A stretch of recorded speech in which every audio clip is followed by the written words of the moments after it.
Ramaphosa has announced a judicial commission of inquiry and placed Mchunu on special leave. Njabeni added that while not all risks will become reality, it is planned for and mitigated against. One of the risks is the risk of coup d'etat, to say there is a potential risk of a coup d'etat. We have identified it and we've put measures to mitigate against it. So that's why we say to South Africans, there has not been anyone attempting to do a coup in South Africa. In the last few days or in the last few weeks, there has not been anyone attempting to do a coup in South Africa. We can say that not that they are not people planning, they are, but we're continuously monitoring them and making sure that we deal with those. ANC Secretary-General Fikile Mbalula says Police Minister Senzo Mchunu, who has now been placed on special leave by President Ramaphosa, has not yet met with the party's Integrity Committee. Mbalula's comments come amid media reports that Mchunu has already presented himself to the Commission. Mchunu was placed on leave of absence by President Ramaphosa on Sunday following allegations levelled against him by the KwaZulu-Natal Police Commissioner Nhlanhla Mkhwanazi. Mbalula was speaking at a media briefing at Luthuli House in Johannesburg yesterday. There has not been any interaction between Comrade Senzo and the Integrity Commission. However, such an interaction will happen as it is required by the ANC Integrity Commission and the guidelines and the terms of reference of the Integrity Commission. The Northwest MEC for Cooperative Governance and Traditional Affairs, Khawage Molapisi, has invoked Section 106 of the Municipal Systems Act in order to investigate allegations of maladministration at the Brits-based Madibeng local municipality. He says a law firm has been appointed to, among others, focus on the irregular appointment of municipal officials and service providers and failure by council to convene statutory meetings as prescribed. Investigation is supposed to take 3 months, so it's 90 days. From there, we are expecting to implement the findings and the recommendation of the investigation. We are happy that through the Speaker, the Mayor and other councillors who spoke, there is commitment to cooperate with the investigation, and there is information that councillors claim to be having. We are hoping that they will present or submit themselves to the investigation so that we can unearth whatever issues of corruption or maladministration in the municipality. And finally, the United States says it will launch an investigation into possible unfair trade practices by Brazil. Relations between Washington and Brazil's left-wing government have deteriorated since President Donald Trump took office. The BBC's Cathy Mohlahlana has more details.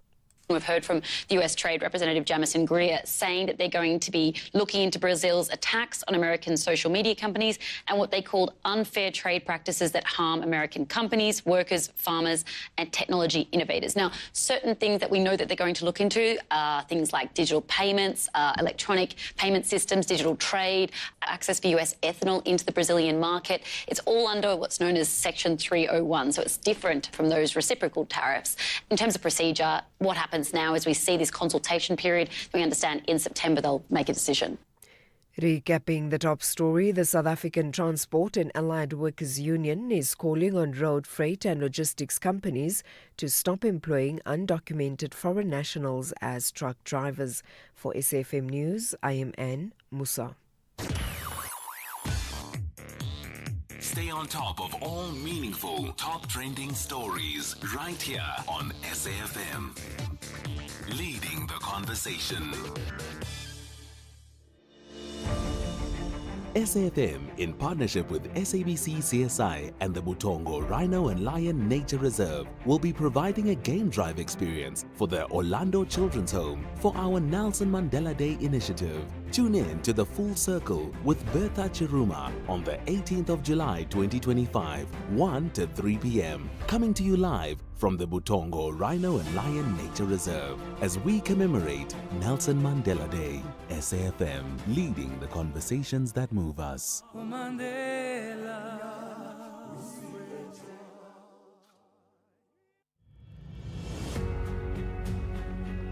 SABC News turns 75 on July the 17th, 2025. Since the dawn of democracy, SABC News has grown into your trusted source for news and current affairs, shaping our nation and the world for the past 75 years. From July 12th to the 17th, SAFM Current Affairs presents exclusive interviews with iconic presenters, producers, and news leaders. We're exploring the legacy of SABC News, highlighting the voices that have defined our story. Join SAFM for a week of compelling reports and unforgettable moments. SABC News at 75. Independent and impartial.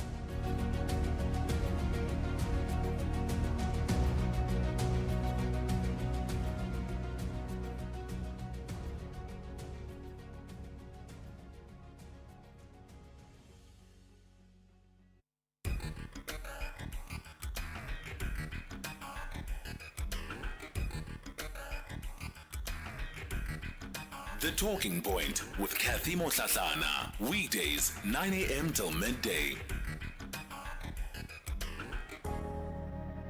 Mid-70s, all of us as young people were rebelling against apartheid. So it was a boarding school. We were obviously leading a strike, and I was one of the leaders of the strike. And that school was a boarding school run by the missionaries, and they were very strict. I was on the firing line, basically, because of my leadership of the strike of that time. How they used to do it, they didn't tell you you're going to be fired today.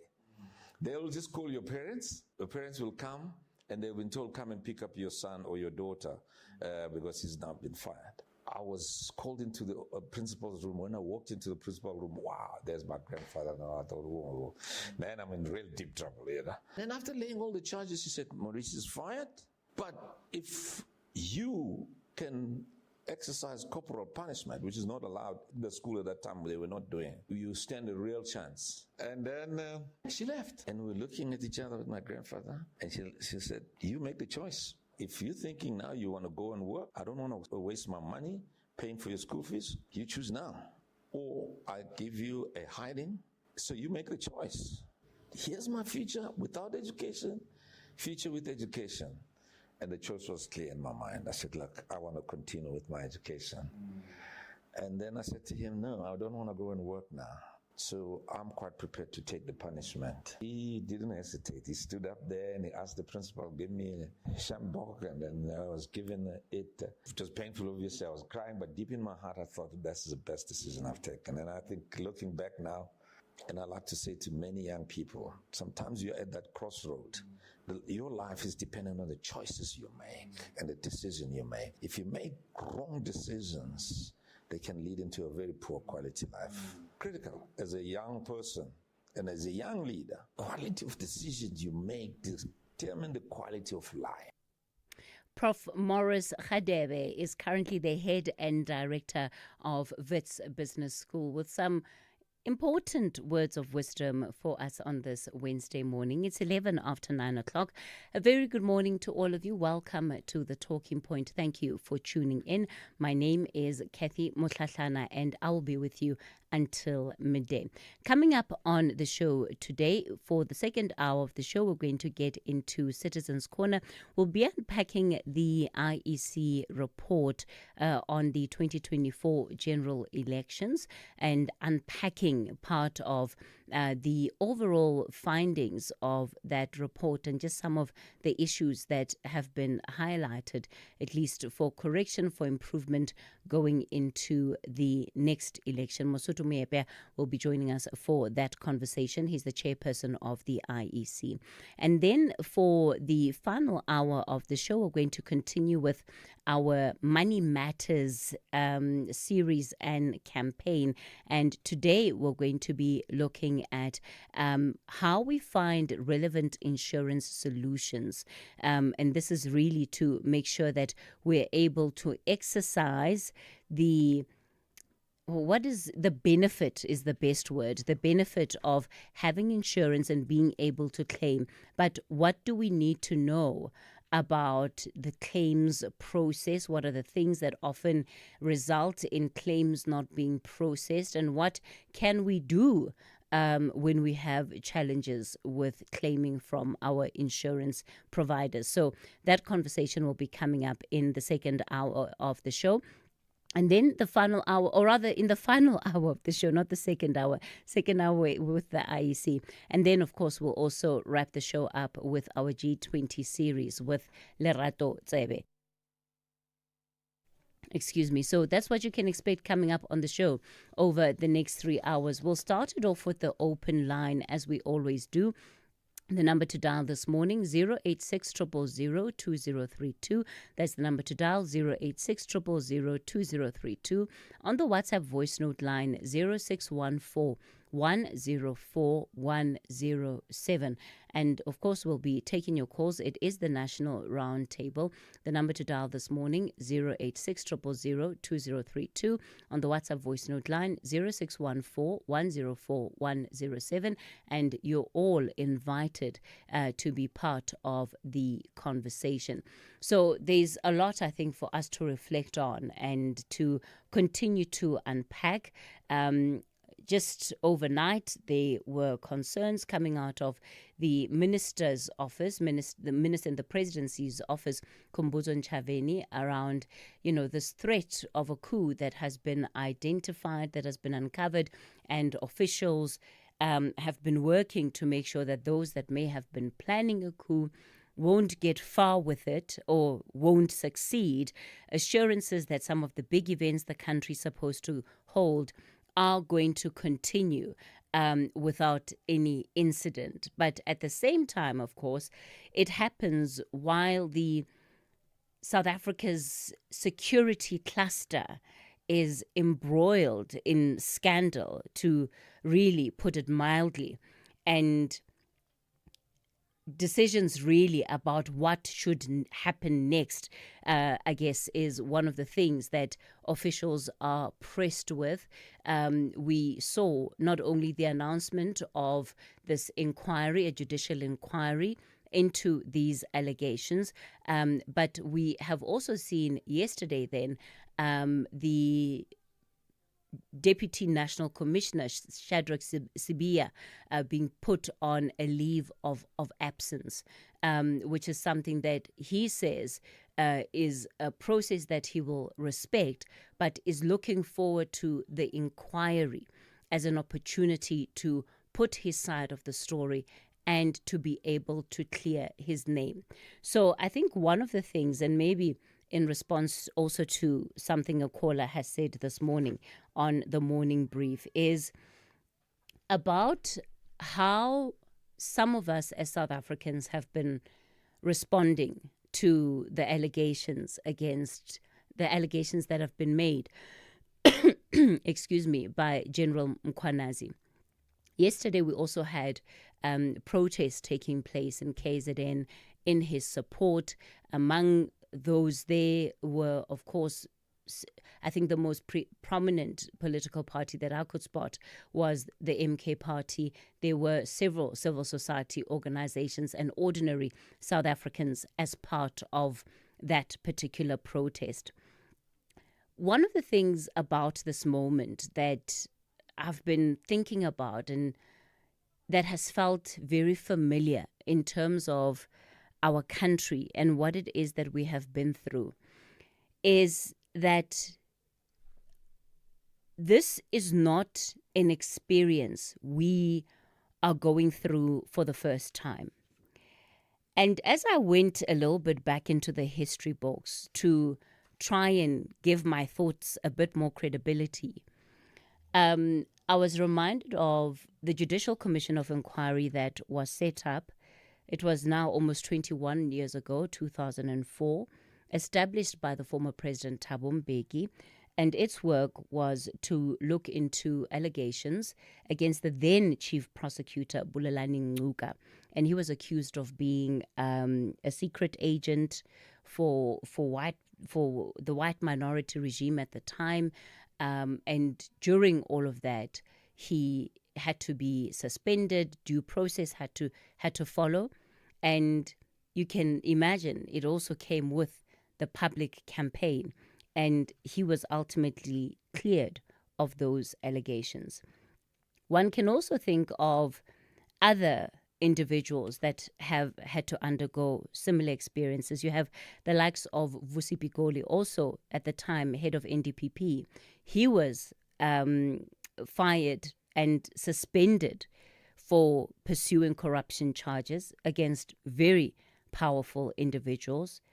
And retrospectively, he has been exonerated, now regarded as one of the most independent NDPP heads in democratic South Africa. You have the likes of Anwar Dramat, who was the then head of the Hawks, alongside his deputy, who is somebody mired in the current controversy, Shadrack Sibiya. At the time, he was the Gauteng Hawks head. They were both suspended from the Hawks on allegations in relation to the Zimbabwean rendition saga. You'd remember that. It led to Anwar Dramat being suspended, pushed aside. Burning Ntlemeza came into office while him and Sibiya underwent the court process. The charges against both of them were later withdrawn, and they were later exonerated, to the point where they even won in court to be reinstated back into their positions. And what this moment then reminds us again is that our law enforcement environment still carries the stench of political interference. And often, this action is used as a weapon to neutralize political opponents. We have seen the story before. It has manifested in different ways. And I absolutely believe, and I want to be unequivocal in this, I absolutely believe that everybody who has had allegations made against them must be given the opportunity to prove their side or to have their side of the story heard. It cannot be that because allegations have been made by General Mkhwanazi, then what he has said is absolute fact, and we must stand on everything that he has said and regard it as fact. Let us be open to what that Commission of Inquiry is going to say, because there can be many things that are true at the same time. There can be many things that are true at the same time. But let's keep our eyes open and not just decide that because we are in a position where we're feeling vulnerable as South Africans, and we want leaders like General Mkhwanazi, who are bold, who are courageous, who are able to stand up to power in the way that he has, then have that be a complete disregard for what else is the truth, or potentially the truth in the story. That's my view. And so this idea that I'm the head of a campaign against Senzo Mchunu, I have no reason to do that. It doesn't take away from the fact that he did lie to Parliament, and he must be held to account for that. But many things can be true at the same time.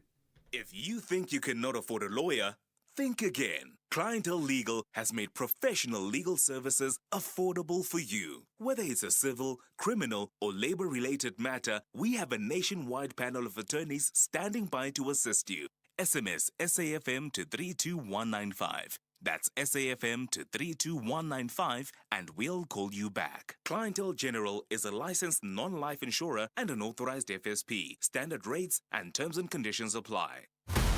2022 WAFCON finalists, the Atlas Lionesses are breathing with extra confidence to get to this year's semi-final, while the female Eagles want to steal the moment of joy from the Moroccans. This is the quarter-final showdown of the Total Energies Women's Africa Cup of Nations Morocco 2024. Morocco takes on Mali this Friday, 18 July at 8:30 p.m. Streaming live on SABC Plus and SABC Sport on DTT Channel 4, then on SABC 3 at 9 p.m. Where Africa competes, South Africa connects. Proudly brought to you by SABC Sport. For the love of the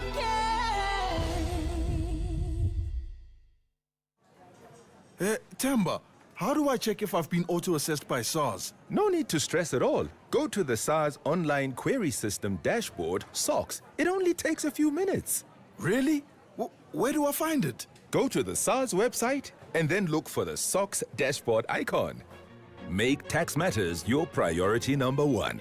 Go to sars.gov.za and say goodbye to queues. SARS, at your service. Cathy Mohlahlana on SAFM. Call us on 086 000 2032. All right, let me start off in Polokwane this morning. Tabiso? Well, I heard that you are, what do you call it, the caller during Tulasi, we are part of the plot. I'm trying to understand it that way. I don't know, that's not what I want to deal with, Kate. I know that journalists always get attacked because that's your work, and sometimes you need to respect other people's jobs. And then I know that we're at a point where intentions are quite very high. There will be acquisitions and counter-acquisitions. I'm not quite surprised with that caller during the Tulasi show. But Casey, you know, I'm trying to understand.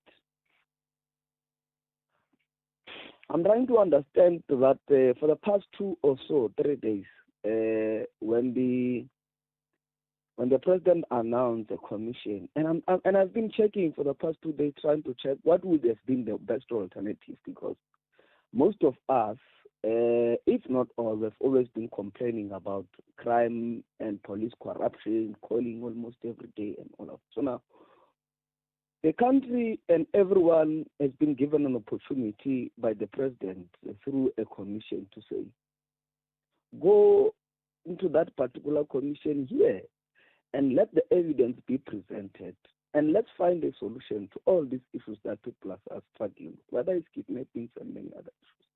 I think it gives us that opportunity for all of us as South Africans, those that have always been complaining about crime and police corruption in our country, to then be able to be in the front seat of all these issues and hear them. Absolutely, Anonymous. And the reality is that, yes, perhaps, you know, we do have commissions of inquiry in this country that have not led to what South Africans may have expected. There have been other commissions, if I think of the Seriti Commission in particular, that have been seen and criticized as just, commissions that were somewhat of a whitewash. But it is not the collective experience of these commissions. And that's why I have partly used some of the examples I did today. Because if nothing else, and especially when it comes to the judicial commissions, if nothing else, the opportunity for people to bring the evidence that they have, whether it is those making the allegations and those that are refuting them, is what South Africans deserve. Let us all have it laid bare in front of us so that we make up our minds.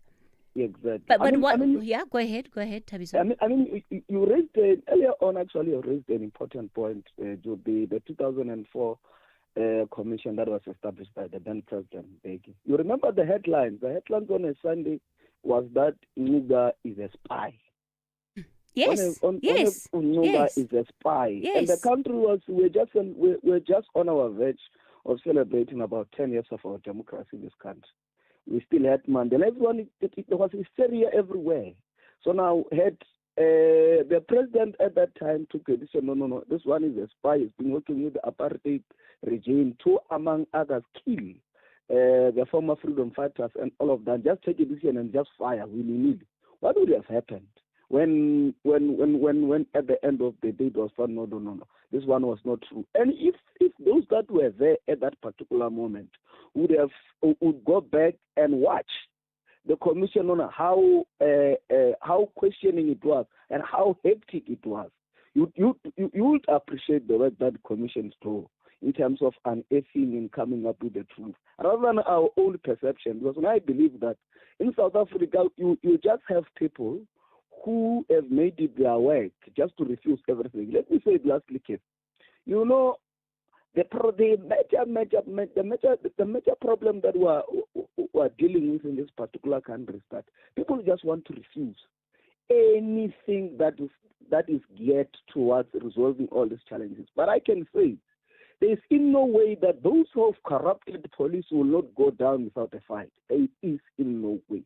Because they are going to be unearthed, and some of them will have to account for their criminal activities. All right, Tabiso, we're going to leave it there. Tabiso, out in Bulugwane. And that's a good point, Tabiso.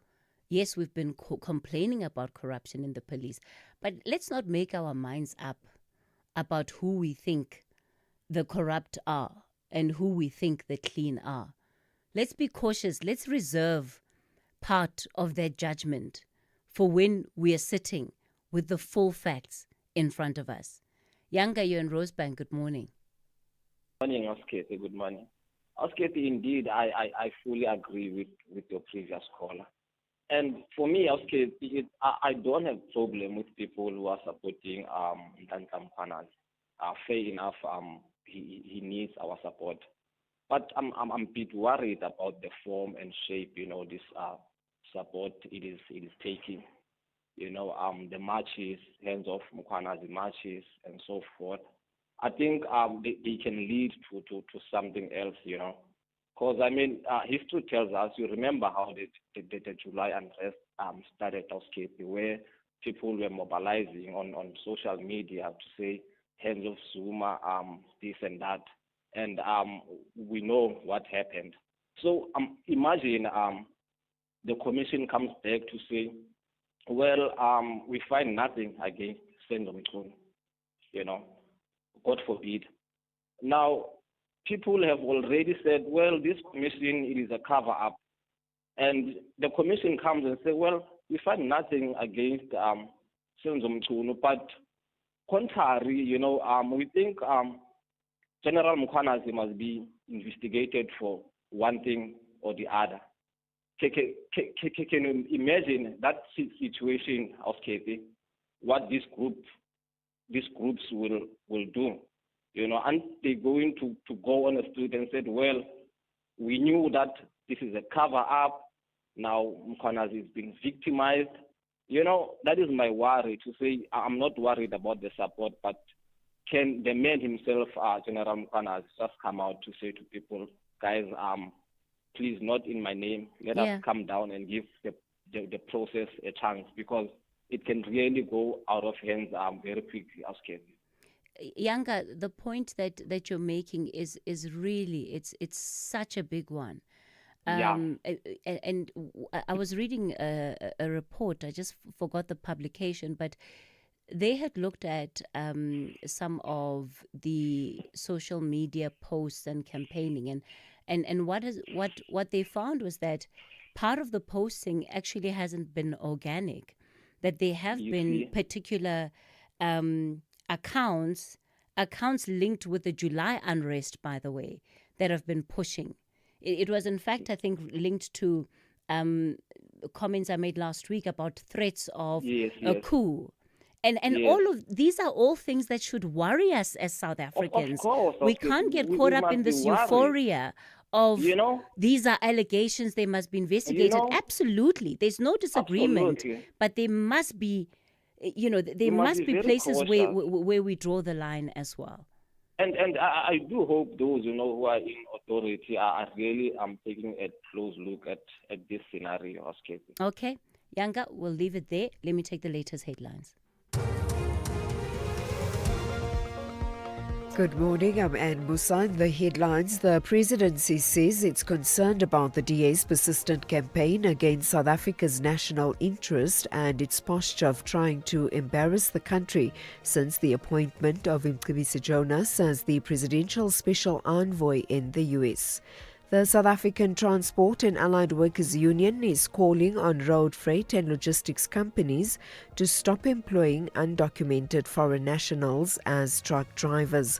And Limpopo Transport authorities say the R71 at Magubaskloof has been closed to traffic following a gas truck explosion earlier this morning. The explosion caused fault fires in the Magubaskloof area. I'll have details on these and other stories at 10. Who says talking never solves anything? SAFM, leading the conversations that move us. They both have a rich history of glory. Amakosi tackle the Porcupine Warriors. This is as good as it gets. This is the Toyota Cup. The game you've been looking forward to on your football calendar. Giants refuse to fall. The big game. The big game. On Saturday, 26 July at 2:30 p.m. Streaming live on SABC Plus across the entire African continent and SABC One. Also available on SABC radio stations at 3 p.m. Brought to you by SABC Sport in proud partnership with Kaizer Chiefs Football Club. If you think you cannot afford a lawyer, think again. Clientele Legal has made professional legal services affordable for you. Whether it's a civil, criminal, or labor-related matter, we have a nationwide panel of attorneys standing by to assist you. SMS SAFM to 32195. That's SAFM to 32195 and we'll call you back. Clientele General is a licensed non-life insurer and an authorized FSP. Standard rates and terms and conditions apply. 9-time African champions, the Super Falcons are chasing victory to graduate to the semi-finals. But the Copper Queens want to maintain their unbeaten rhythm. This is the Total Energies Women's Africa Cup of Nations Morocco 2024.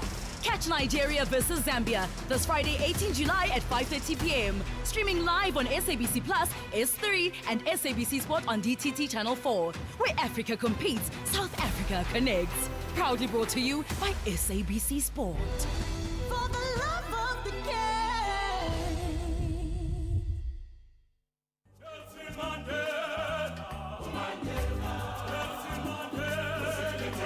This Mandela Month, SAFM celebrates the spirit of Ubuntu, calling on all South Africans to engage, uplift, and do good for one another. Let's share what we have, lend a helping hand, and honor Madiba's legacy through kindness and action. Join SAFM as we bring you powerful conversations, inspiring stories, and voices that drive change all month long. SAFM, leading the conversations that move us.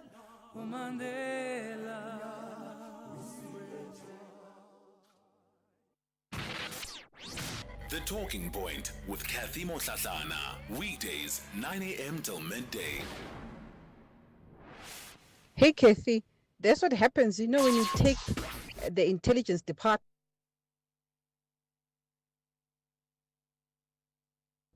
Hey, Cathy, that's what happens, when you take the intelligence department and put it under the president's office. You start being creative and imagining things. That's what Ntshavheni is doing with his president, her president. They are imagining things and coup d'etats and stuff because they are greedy and wanting to be powerful.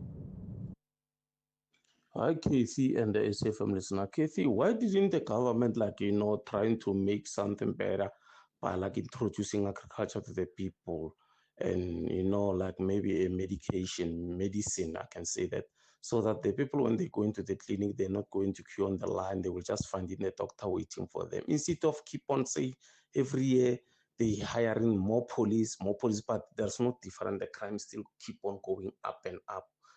Partially here at the Kuruleni. Good morning, Katie. I'm Takatayo in Kofimvava. I was very happy when I hear that even if there is no witness in the court, the case can be still carried on, though that is not practical because I had an advocate this morning, Mtunzi Mahaga, said even if a gender-based violence case is stopped by the victim, it can be still carried on. We have never experienced that, especially in South Africa. That is why you will find that there is a tendency from gangsters saying that if you know any witness, you must kill them so that the case can be scratched off. So I wish I could see practically what Mr. Mtunzi was talking about, that even if a witness is not pitching, the case can be still continue. Good morning, Cathy, and your crew there, and your fellow listeners. South Africa is a movie. Late at night, our president issuing a statement that Gwede would be acting. South Africa is a movie. I thank you, Cathy.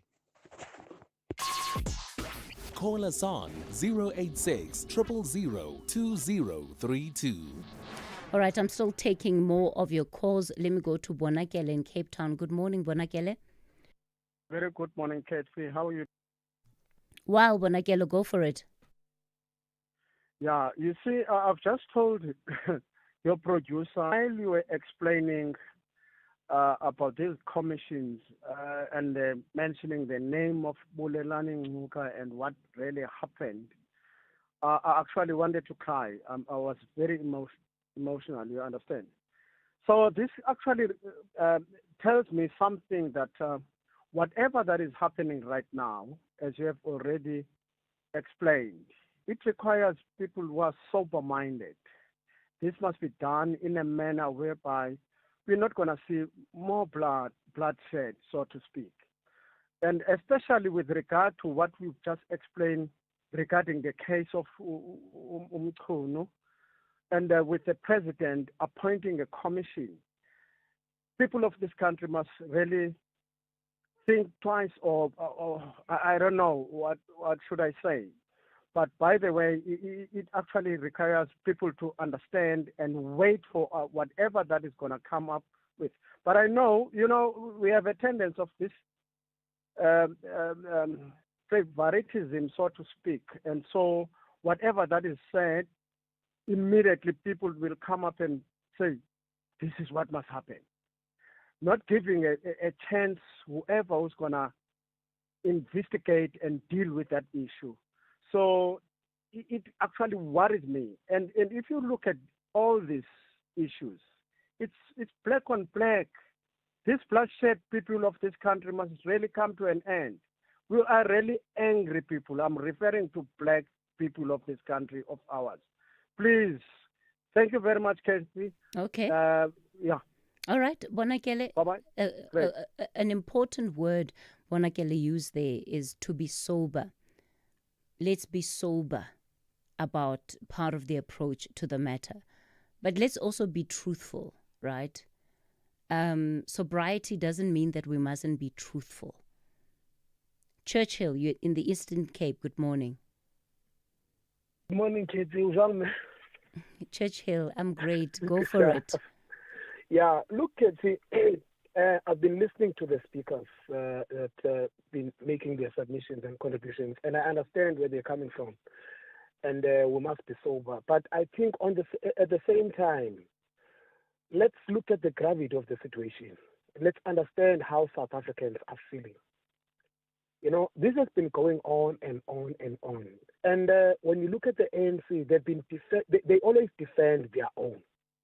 When we listen to General Mkhwanase, this is a man whom we now all know that he's been frustrated by the system. He has been trying to observe protocols. He's been quite in the SAPS for quite some time. He has tried to observe the protocols and act within them. But unfortunately, this is a system that can manage you and you get frustrated. Now, let me go back to the commissions of inquiry. The last time I checked these commissions of inquiry, they drag, they cost taxpayers billions of rands. But when it comes to recommendations, we are found wanting. Now, the latest being the Zondo Commission. How far have we moved in as far as that? I remember Shamila Potoy was complaining that she's been thrown under the bus because she's under-resourced. And we're not moving because accused number one is the ANC. Now, this is our biggest problem. I think at the same time, whilst we're saying South Africans must become and allow processes. It is the same system. South Africans must be understood. So it means those that are in authority, especially the president, it's incumbent upon the president to plead with South Africans to be calm, but they must be understood. This is how they're feeling, unfortunately. You look at the people who have lost trust. The trust, especially in the ruling party, has been eroded. This is the situation that we're facing here. Churchill? Now, it's incumbent, yes. Yeah. Do you believe that the country hasn't changed because of the Zondo Commission of Inquiry? Do you believe that that commission has had no consequence on the state of South Africa as it is today? In my view, Cathy, definitely not. We have not moved. If yeah.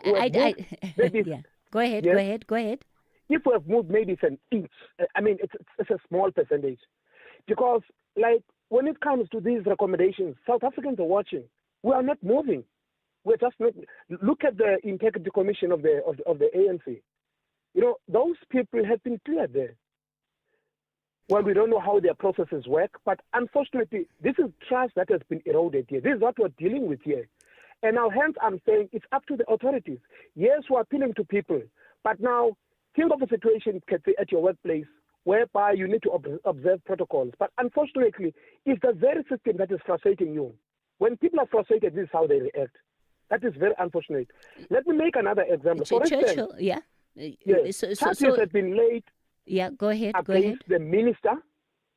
Charges have been laid against the minister for misleading Parliament, which to me it's a serious offence. Misleading Parliament, it's amount to what do you call it? Fraud.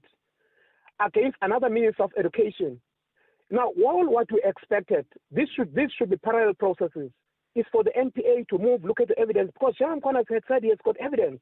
For such people to be charged and then go to court and be able to convince the court that they're not guilty, then we leave the Zondo Commission to actually be an independent process.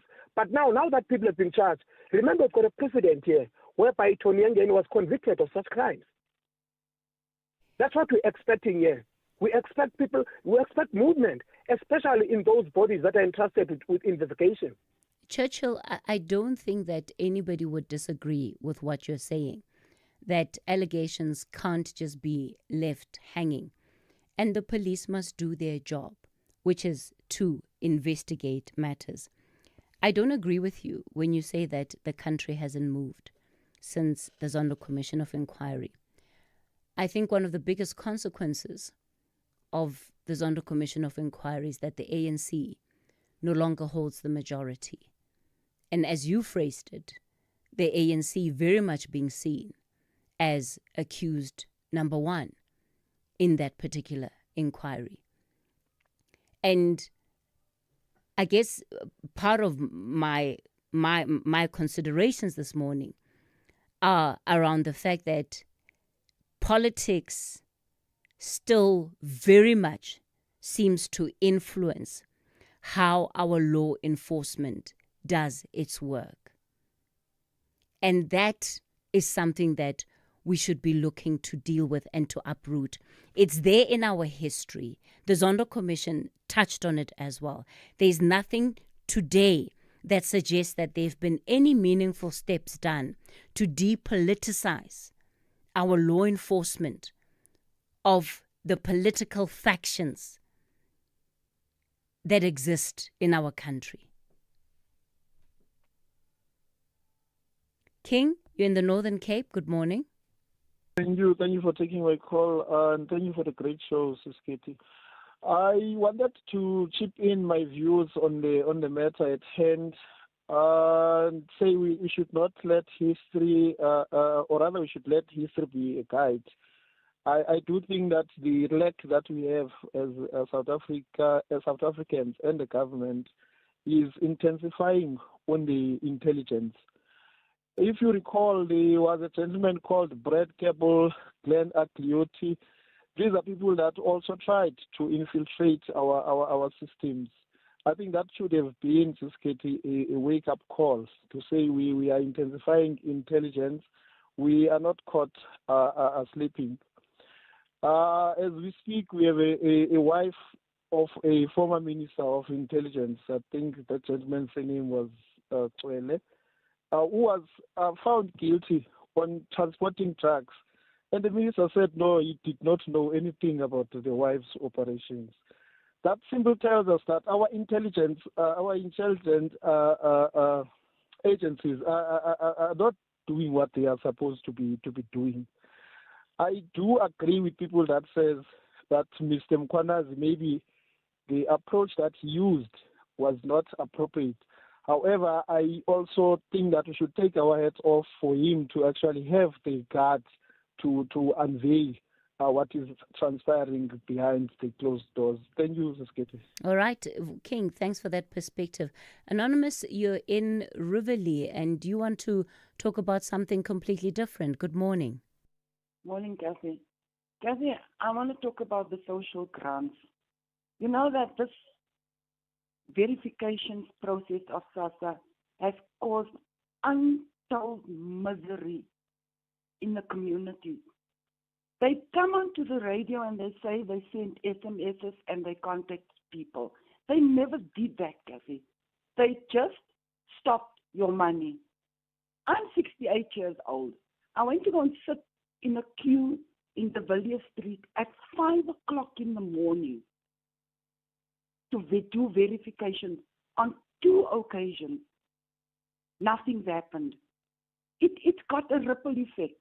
I'm on self-imposed load shedding because I don't have money to buy electricity. I don't have money to collect my medication from the hospital. My next appointment is cancelled. I can't go to the hospital for my appointment. I don't have money. It's caused untold misery. People don't have food. You don't have anything. You can't survive. It's been 2 months. You don't have a loaf of bread. And it reminds me of those guys that were in the box for that, those intelligence guys, when the magistrate said to them, you're making a fool and a mockery of this court because the 1,000 rand bail you want to pay is what you give your children to go to Pizza Hut. These officials in SASSA, that 2,000 rand means absolutely nothing to them, but it means a lot to us because we are hungry. Anonymous, when you follow up with SASSA about your case, what do they say? They just tell you, oh, it's been done, you'll get your money next month. Nothing happens. You go back there, oh, it's been done, you'll get your money next month. So how many untold misery. How many payments have you missed out on? 3. Sure, that's a lot. 3. So for 3 months you haven't been able to get your grant? No. That's what I'm saying. I'm sitting on self-imposed blackout in my house. I don't have money to buy electricity. Yeah. Neighbors are tired of you asking them for a 20 rand to buy a loaf of bread. Oh. Anonymous? And it seems nobody's taking notice of it. It hasn't become a crisis. It is a crisis. I listened to another program, Cathy, where a 70-year-old man was saying when he went to SASSA, the person at SASSA said to him he needs to submit a CV of his working career. Where the hell is he going to get the CV for his working career? But what does that have to do with his application? Exactly. Yeah, this is so strange, Anonymous. Okay. It's causing untold misery, Cathy. Yeah. People are battling outside here. People are hungry. Here's what I'm going to do, Anonymous. I'm going to put you through to our producers, and we'll have to reach out to SASSA to actually find out what the issue is, because 3 months is simply too long to try and Cathy, you know the what? matter. When I went to them, the Yeah. same people that were there the previous month, I found the same people there. Yeah. So it seems it's like a targeted, and I think it's all the people that were on the gold card, because they asked us to change the gold card. When we went to go and open up bank accounts, I think it's then when they started targeting us. Okay. All right, Anonymous. I've heard you.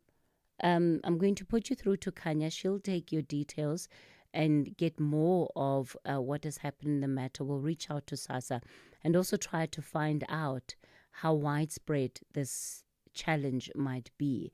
if there are others, as you've mentioned, like you, and how many more others there are who have been experiencing this situation. Vuyiswa, you're in Parktown North. Good morning. Good morning, Cathy. Thanks for the opportunity. I have two things to refer to. One is the issue of Umhlanhla Mkhwanazi and this whole scenario we are in right now. I think as a people of South Africa and the world, we must know that crime is an international scandal. How do you get someone from South America or from Nigeria, Ghana, come in there, be able to call someone, we South African, who's trying to fight crime, to say we are going to kill you? Threats. And it is the very people in the position of authority that have allowed us. Because I know whenever you call for an appointment, the diary is always full. And whenever foreign nationals arrive, because they come in the name of Mandela, hey, Mandela, Mandela. Yeah, everyone talks about Mandela, but you love the people of Mandela when you are bringing so many drugs to destroy the youth of Southern Africa. Now we have learned it's not only South Africa; they want to destroy Southern Africa. So it's an international scandal because the UN itself, the money that we're crying for, that they're not giving us, we hear people coming on phone crying about the funding that has been stopped. It's dirty money from the drugs. That's how that is given to the UN. It's a well-known open secret that they get money from drug lords all over the world. And we don't want to work clean money on our own. Okay, we keep on complaining. I don't know that it's an open secret. It is as you're alleging. An open secret found where? I can give you the links. It's dirty money. The money that we're always crying for here is dirty money that comes from the drugs and everything. I can refer you to books that actually can tell you that. Okay, that can actually make you aware. It's the first time that I'm hearing an allegation of this nature. Yes, it's not an allegation. It's well known. It's well known. No, but I'm saying that it can't be well known as you're saying. If it hasn't reached my ears, it's probably not reached the ears of others. Conscious. I've known about it for quite a long time. That the crime is an international scandal. It's run by those people that are in position of power. Your Trump and everybody else whom you can think of, those that are running the world, the ruling class. So we have to deal with it, not because now Nhlanhla Mkhwanazi has done what he has done. It is assignment maybe that the Creator has given him. We need not to be jealous. We need to stand up and fight. It's not a fight for Nhlanhla Mkhwanazi or for the president alone. It's a fight that we all have to fight. Okay. Because it's not only... Yeah. Then the second one is about very briefly, Vuyiswa. I've got other callers on the line. The femicide issue, I learned. Most people that you come and interview, they normally come from minority communities more than the majority. And there's a lot of women abuse and child abuse that is happening in minority communities. They come here and make a case study for the African people. But they also have serious problems. I can give you a list of what's happening in minority communities here and worldwide. And they don't talk about it. Because we were open, we come and criticize and talk this. We don't ask them what's happening in their communities. There's a lot. Okay. Everybody has to admit that they've got a problem so that we can actually attend to this. It mustn't be a particular race or minority group, I expect, in femicide, whereas they are not telling us. There's secrets happening in minority communities as well as in African communities. All right. Okay, Vuyiswa, we'll leave it there for this morning. Look, I think the most credible place that we can go to for some of those statistics on femicide, those sit with the police. And, you know, they don't hide the demographic of some of the cases that they're dealing with. So I don't know about this idea that violence that is happening is hidden. Maybe it's not spoken about, but I think with what is on record, you would be able to paint a picture of what the state of affairs is, not only by demographic, but also just in terms of location and where some of the top centers of violence, certain categories of violence are. Michael, you're in Durban. Good morning. Good morning, Michael. All right. Have I lost Michael? Okay, it looks like I've lost Michael there. Let me go to station. You're in Duduza. Good morning. Good morning, Cathy. How are you? Okay, you said I must not ask how are you. Nowadays I think we are on a new state capture 2.2, automatic cruising, nicely so. And people of South Africa this time, I don't know, because it happened on the term of the favorite one or what.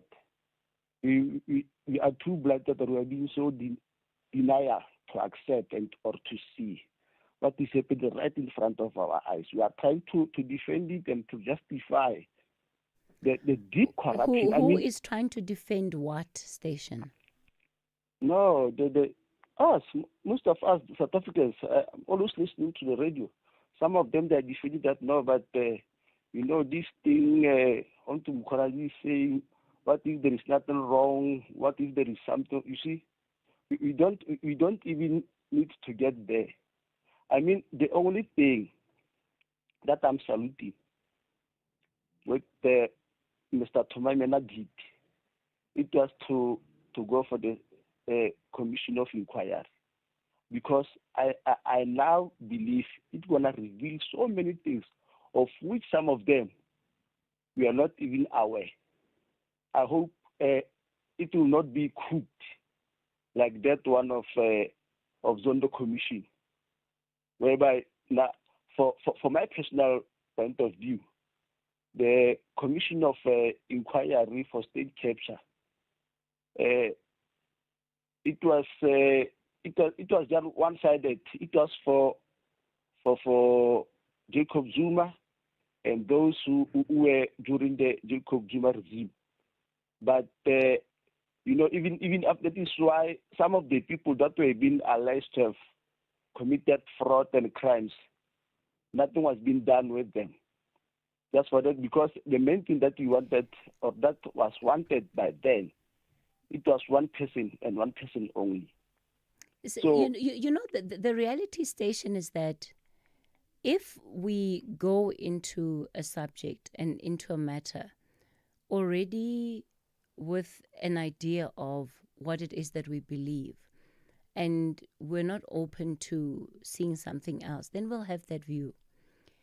The impact of the Zondo Commission of Inquiry, including on private business, was significant, because you suddenly had those companies that had been accused of being part of these corrupt relationships come out to, some of them acknowledge, to pay back some of the money. We can't say that that didn't take place. So by all means, criticize the commission, maybe for where you feel it didn't go far enough. But don't reduce it to just being about President Zuma, because the evidence of what is in the report, and if you go through those reports, you will see and understand that it went much further than that. But what became of the commission and its recommendations is not the work of Zondo. That's the work of law enforcement. Thank you so very much, Cathy. And exactly my point, what I'm trying to say. Because it's like there are so other people that have been involved after that. What happened to them? Nothing happened. Nothing. But if and in most cases, I don't think if most of us as South Africans, we know the full detailed report of that Zondo Commission. I'm not blaming the station. It's available online. Go and download all the versions of it, and you might get some of the answers that you're looking for. I'm going to have to leave it there. It's time for the latest news.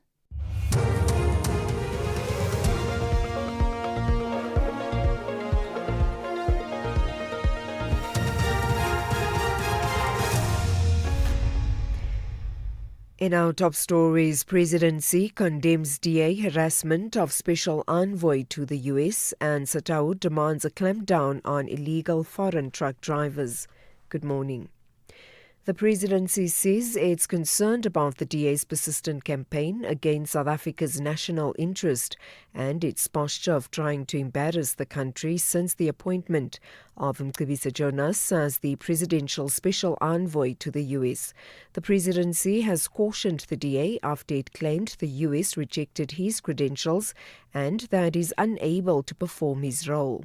The Presidency says Special Envoys do not present diplomatic credentials as formal ambassadors do, and they are not subjected to the same accreditation processes. Kailihle Kumalo has more. The presidency has slammed the DA, saying it's seeking to sensationalize the issue in view of the U.S. pending trade tariffs announced by the U.S. President Donald Trump. It says Jonas's outreach does not in any way supersede the leading role of the trade industry and competition and DECO in the difficult but constructive trade negotiations with the U.S. It adds that the DA's position itself as part of the right-wing nexus that wants to use the foreign states to effect changes to democratically developed national policies in South Africa. The South African Transport and Allied Workers Union, SATAU, is calling on road freight and logistics companies to stop employing undocumented foreign nationals as truck drivers. SATAU says it's unacceptable that employers overlook qualified unemployed local truck drivers in favour of foreign nationals in an attempt to cut costs. SATAU's General Secretary Jack Mazibuko says greater collaboration among unions, the Labour Department, Home Affairs and the police are necessary to fight against the employment of undocumented foreigners. There is no justifiable reasons from the employer side that employing these undocumented foreigners other than wanting to underpay them, trying to cut the cost at the expense of the workers. And majority of these companies, they even run away from belonging to bargaining council because they don't want to comply with the council minimum wage. So this type of conduct by these employers is really not assisting the country to eradicate unemployment in our country. So it's impacting workers and South Africans generally very negatively. The Electoral Commission in Limpopo is conducting by-elections at Ward 13 in Seshego near Polokwane. The Provincial Electoral Officer Nkaru Mateta says the voting stations opened at 7 in the morning and will close at 9 this evening. The ward became vacant after an EFF councillor was removed from the Polokwane Municipal Council due to misconduct. For the first time in the province, the SACP has fielded a candidate to contest against the alliance partner, the ANC. The ward is being contested by the EFF, ANC, SACP, Labour Party and All Citizens Party, the ACP. Well, we are ready. Yesterday was a dry run because we were conducting special votes, and all our presiding and deputy presiding officers have been well trained to handle any situation that they will be facing during the day. So we are quite happy. And all our devices, including the voter management device, are functioning properly. So we do not expect that we will have long queues like we did in 2024. Limpopo Transport authorities say the R71 at Magubaskloof has been closed to traffic following a gas truck explosion earlier this morning. The explosion caused fault fires in the Magubaskloof area. Department spokesperson Matome Muremitau Etswala says no injuries have been reported so far. The Department of Transport and Community Safety in Limpopo warns motorists of a serious incident that happened on the R71 near Magubaskloof above Raskamp. A truck carrying gas cylinders crashed and caught fire, resulting in multiple explosions and setting the nearby plantation ablaze. The R71 is currently closed to all traffic until further notice. Emergency services are on the scene working to contain the situation. Motorists are advised to use Georges Valley Road, which is R528, or use alternative routes as directed by our traffic authorities. And finally, the Cuban president has rejected comments made by his labor minister who denied the existence of beggars or homeless people in the country. Marta Fierro had told a congressional commission on Monday that those asking for money in the streets of Havana and other cities were in fact beggars in disguise, looking for money to get drunk. The BBC's Leonardo Rocha has more. This is very unusual, and it's a communist country where you normally have the official party line that people are supposed to follow. I think what's happening there is the president, on Monday, he asked for lawmakers to come up with solutions, say we have to generate wealth, we have to make the economy grow, and it's been really bad. People who've lived in Cuba for many years, there are periodic crises, you have every now and again. You have a serious crisis, you had the shortages, but since 2019, the situation has deteriorated a lot. Recapping the top story, the presidency says it's concerned about the DA's persistent campaign against South Africa's national interest and its posture of trying to embarrass the country since the appointment of Mcebisi Jonas as the presidential special envoy to the US. For SAFM News, I am Anne Musa. Hashtag SAFM Talking Point.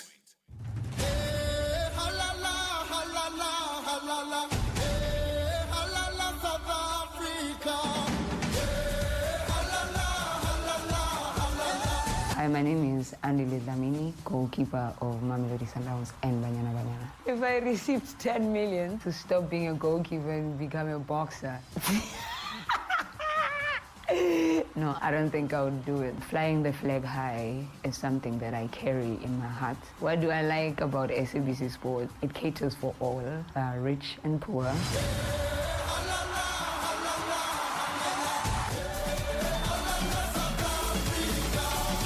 Proudly brought to you by SABC Sport. Are you looking for the best savings on spectacles? At Specsavers, enjoy 1,500 Rand off when you get tested at South Africa's trusted and most established optical group. Get 1,500 Rand off all frames in store, or use your 1,500 Rand off on our leading lens enhancements, such as drive light lenses that reduce artificial glare whilst driving. Book online or call your nearest store today. Affordable eye care, Specsavers. T's and C's apply. The National Pulse, weekdays, 3 to 6 p.m. How would you encapsulate what you heard and thought in one word? Indecisive. Now, he's saying we must wait for 6 months before he can tell us whether or not he thinks his Minister of Police is a crook or not. And I think this is unacceptable, but it's unacceptable because we have let it continue this way. And that's why people, even some, are praising him for having a commission of inquiry. Why do you need a commission of inquiry? People in the security class are supposed to be highly trustworthy. If they can't tell you the truth, why do you think that you should set up a commission of 3 judges at probably a huge cost for 6 months for them to tell you the truth? Professor J.J. Tabane, who's the convener of the Frank Dialogue and editor of Leadership. Ashraf Garda on SAFM. Find the podcast at safm.co.za.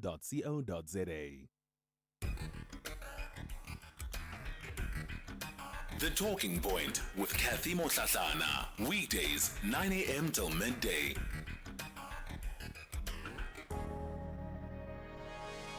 We continue the conversation on the Talking Point. It's 11 after 10 o'clock. Yes, you're going to have to bear with my hoarse voice suddenly, but we'll push through. Coming up in this hour for Citizens Corner, we'll be in conversation with the IEC, and we'll be looking at the presentation of the IEC's report on the 2024 general elections to Parliament yesterday. Before we get into that, lots of your WhatsApp voice notes, different issues. Let's take a couple of those. This is Cathy and all SAFM listeners. A very good morning. Well, there was a caller, from Tula's show, where he accused you of being in a campaign, to undermine the reputation of Senzo Mchunu I find it very, very disgusting and nonsensical of him, to be saying that. It is a clear indication that the country is quite upset, with the current corrupt leadership that decides to be against the people on criminal matters. And yeah, this is Andile from Stexrate in the Eastern Cape near the Lesotho borders.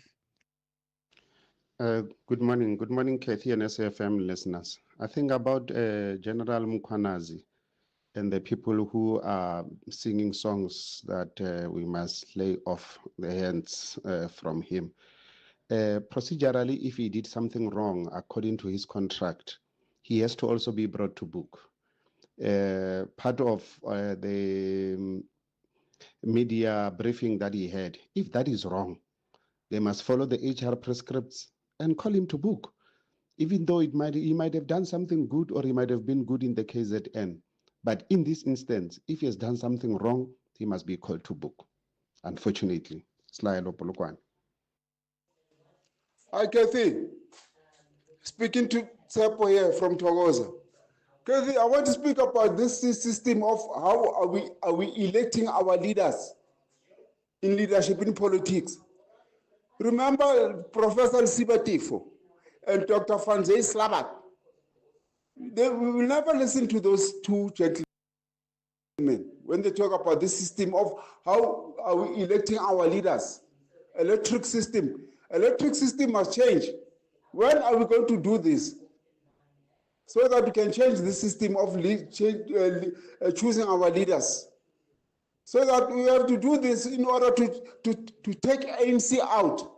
Thank you. Good morning, Oscar. As a country, are we to believe there's people planning to overthrow the government? Or is this a way of saying, let's put our focus on this? There's a coup d'etat being planned. Let's not focus on what Ndatim Mkhwanazi has said. No. These guys must not insult our intelligence, man. No. There's no such. Yar. I appreciate Mkhwanazi blowing the whistle, but he didn't do much other than that. So there must be a process to clear all this because it's a difficult task. So everybody must step aside, even him must step aside, take his evidence, give it to the commission when they come, but he must step aside too. With the ever-changing financial landscape, it can be difficult to make sense of all the moves at times. Join me, Jimmy Moyaha, on the SAFM Market Update with MoneyWeb, Mondays to Thursdays, 6 to 7 p.m, as we break down the key market trends, top financial stories, and smart investment insights, all in one place. It's everything you need to stay financially informed and ahead of the curve.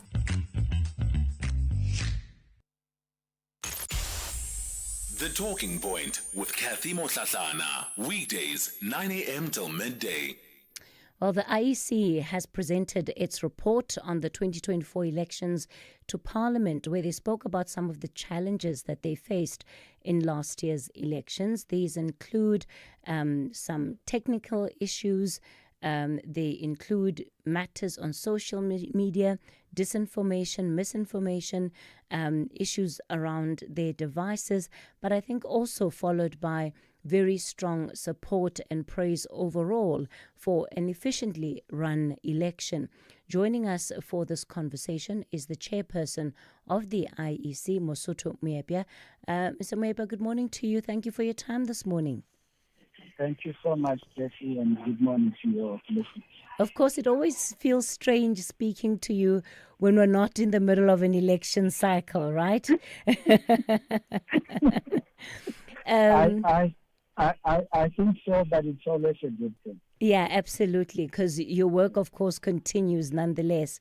So I think a good place for us to start would be, it's been over a year that the IEC has had the time and opportunity to truly then dissect the entirety of that election, the court processes that unfolded afterward, and I think also just the sentiment and feedback in as far as where there may have been challenges raised by South Africans about the experiences, but also where people have praised the work of the commission. It was the first election that we went into with the reform or under the amended Electoral Act. What do you think was the most significant change that introduced in as far as the running of the election and the ultimate change in capacity institutionally for the IEC? I think three things come to mind really. One was the fact that we now had independent candidates contesting elections of the National Assembly and elections of provincial legislatures. It is the first for South Africa in our democracy. The second was the issue related to the nomination of candidates, where new political parties were formed which did not have representation in the National Assembly or provincial legislatures.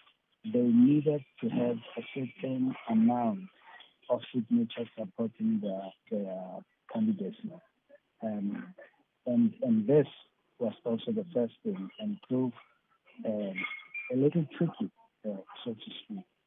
The third was the fact that we had 3 ballots instead of the usual 2. And that third ballot meant we needed to find ways to deal with education, how people need to understand that when they go to their voting stations where they live, in other words, when they're not outside of the province, they needed to receive 3 ballots instead of 2. Those are, I think, in my view, the 3 most important changes that affected voters and candidates directly. Do you think that it is because of these 3 factors that some of the technical issues that you faced, that those unfolded or even happened? No. And I think it's an important question it is. There were 3 technical issues or 3 issues that we really faced. The one was the 2-hour interruption of the leaderboard. That issue was an issue we faced squarely. It was unrelated to the 3 things that I've indicated. The second one was the voters' roll application on the voter management device. You will recall, Cathy, that in our country, the law provides that when you come as a registered voter to vote, you must mark your name off the voters' roll. We print copies of that for every voting district, and you mark your name off there to say that you have registered. We introduced an application similar to the manual one, but an electronic one, on the voter management devices. We had problems with that. It replicated Cathy's ID number many times as it was trying to validate. And in doing so, it blocked its own memory and delayed the processes. And that's why it took longer. And we later decided no. And because we had by law a manual copy, later in the day we dropped that device. And for that, I must say to South Africans, we did not want to put you through that, and we want to express our apology without any reservation. The third issue was the issue that affected approximately 800 voting stations, particularly in urban areas. You will recall that we have 23,292 voting stations nationwide, And put together, we have just under 30,000 streams. Some voting stations have more than one stream. In other words, more than one place of voting. And so, in 800 of the 23,292 places, we did have queues that were long, and people were, as a result, kept waiting for elongated periods. To them also, we want to say unreservedly, we have taken lessons from them. We will do better. And we want to thank you for your understanding and for your perseverance with us, your patience rather with us. We already have good measures underway to deal with this three parliamentary. Those are the ones that we have. Had we not had those three, we would have had the most brilliant election in our country.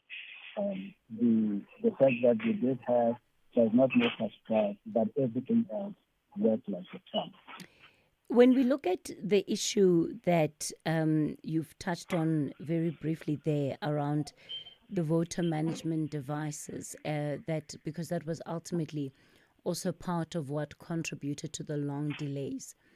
This is what led to some people believing that there was some kind of a conspiracy at play, that why are the queues so long? And unfortunately, again, because this was another election that became, and it feels like we've been saying this every election probably for the last 10, 15 years, but we say it's the most hotly contested election, but I don't know what we're going to say next year. Now, exactly. I don't know what we're going to say next year. But because it is an election that was the mostly contested, even from a representation point of view, with independent candidates, with political parties, and so there was a lot of misinformation, which we'll get to in a moment too, that sort of affected the election in a way that we'd never seen before. Understanding the issue with the voter management devices, are you going to be able to ensure that it doesn't happen again and that there aren't those long delays? Yeah, no, certainly we are. In fact, I want to say to you and the listeners that as I speak to you today, we have by-elections in KwaZulu-Natal, in the Eastern Cape, in Limpopo. We are using that application on the voter management devices. It is working. And we have been using it for by-elections every week, because this days we have by-elections every week in the country. It has been working, but we are not taking it for granted. As we prepare for the upcoming local government elections, general elections, there are other tests we are undertaking, and pressure tests, so to speak. We are simulating, this thing in an environment where pressure is similar to that of an election day.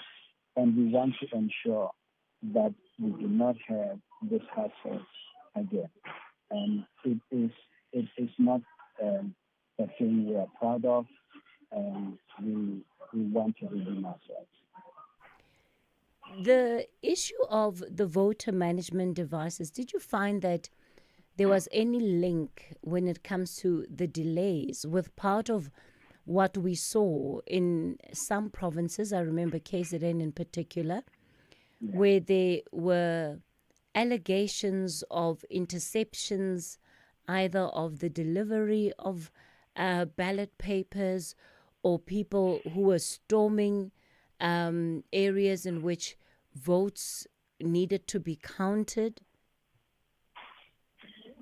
No, absolutely no relation whatsoever. And I think from where we sit, and South Africans who are law-abiding must condemn those kinds of activities. They were criminal activities. They must be condemned for what they are.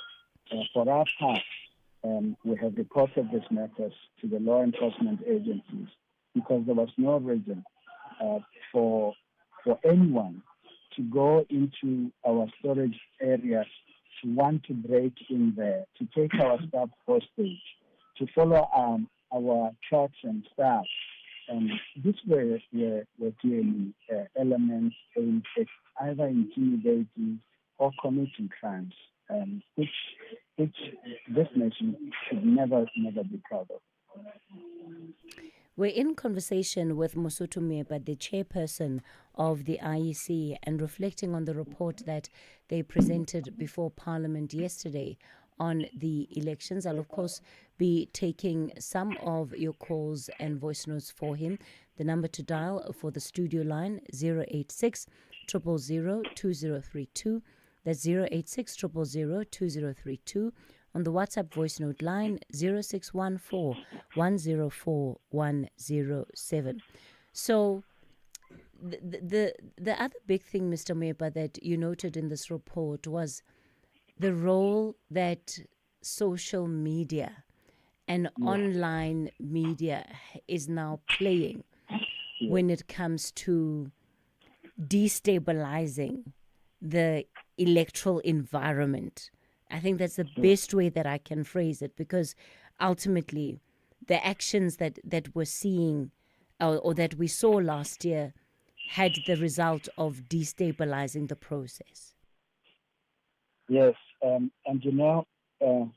Cathy, the issue of social media usage in elections is very good. It has very, very good and attractive elements to it, but it also has very bad elements. Let me give you examples.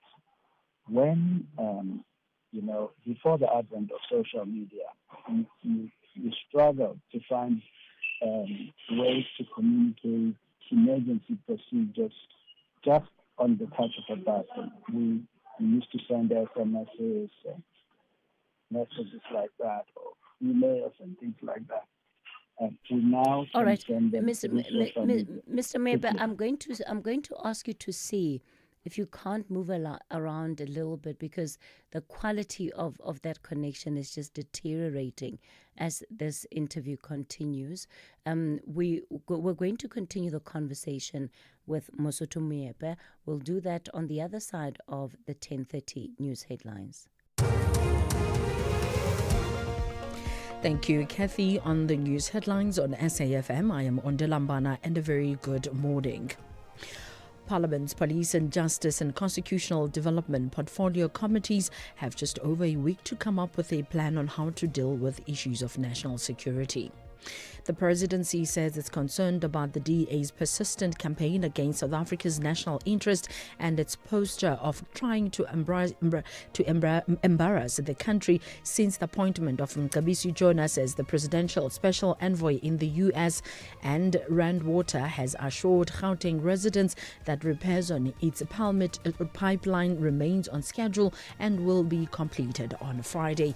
A full update follows at the top of the hour. Taking a look at your markets this morning, the rand is currently trading at 17 rand 93 to the dollar, 24 rand to the pound, and 20 rand 84 to the euro. Markets in Asia were mixed at the closing bell. JSE mainly lower in mid-morning trade. Gold is trading at $3,340. Platinum $1,380 per ounce. The price of Brent crude oil is at $68.71 a barrel. Conversations that you connect with and react to. SAFM. If you think you cannot afford a lawyer, think again. Clientele Legal has made professional legal services affordable for you. Whether it's a civil, criminal, or labor-related matter, we have a nationwide panel of attorneys standing by to assist you. SMS SAFM to 32195. That's SAFM to 32195 and we'll call you back. Clientele General is a licensed non-life insurer and an authorized FSP. Standard rates and terms and conditions apply. We plan for vacations, retirement, and even tonight's dinner. But do we plan for our health? It's how we protect our family's future. So who are you staying healthy for? And how can you protect their future? Choose Dis-Chem Life, the life cover that helps you live a healthier, more rewarding life with health checks and extra rewards. Visit dischemlife.co.za now. Dis-Chem Life. Choose a better partner for life. Dis-Chem Life is an authorized FSP 50594, underwritten by Guard Risk Life, a licensed life insurer FSP 76. T's and C's apply. They both have a rich history of glory. Amakosi tackle the Porcupine Warriors. This is as good as it gets.